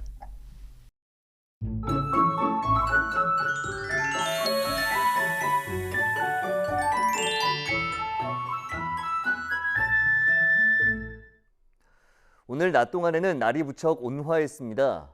아침에 입고 나간 외투가 다소 무겁게 느껴지기도 했는데 내일도 오늘만큼 온화한 날씨가 이어집니다. 우선 서울 아침 기온이 7도로 아침에는 오늘보다 쌀쌀함이 덜하겠고 낮 기온은 18도로 오늘만큼 오르겠습니다. 다만 내일은 점차 하늘이 흐려집니다. 특히 강원 남부 동해안과 경북 동해안에는 오전부터 오후 사이 빗방울이 조금 떨어지겠고 제주도에는 오후부터 모레 오후 사이 5에서 20mm의 비가 오겠습니다. 또 내륙에는 아침까지 서리가 내리는 곳이 있겠습니다. 내일 아침 기온 오늘보다 2도에서 4도가량 높겠습니다. 서울 7도, 대전 6도, 광주 7도, 부산 13도로 예상됩니다. 낮 기온은 오늘과 비슷하겠습니다. 서울 18도, 대전 19도, 광주 21도, 부산 21도로 예상됩니다. 일요일인 모레는 온화한 날씨가 이어지는 가운데 하늘도 점차 맑아지겠습니다. 다만 남해안에는 오후까지 빗방울이 조금 떨어질 전망입니다. 날씨 정보였습니다. 이상으로 뉴스나이트 마치겠습니다. 함께해 주신 여러분 고맙습니다.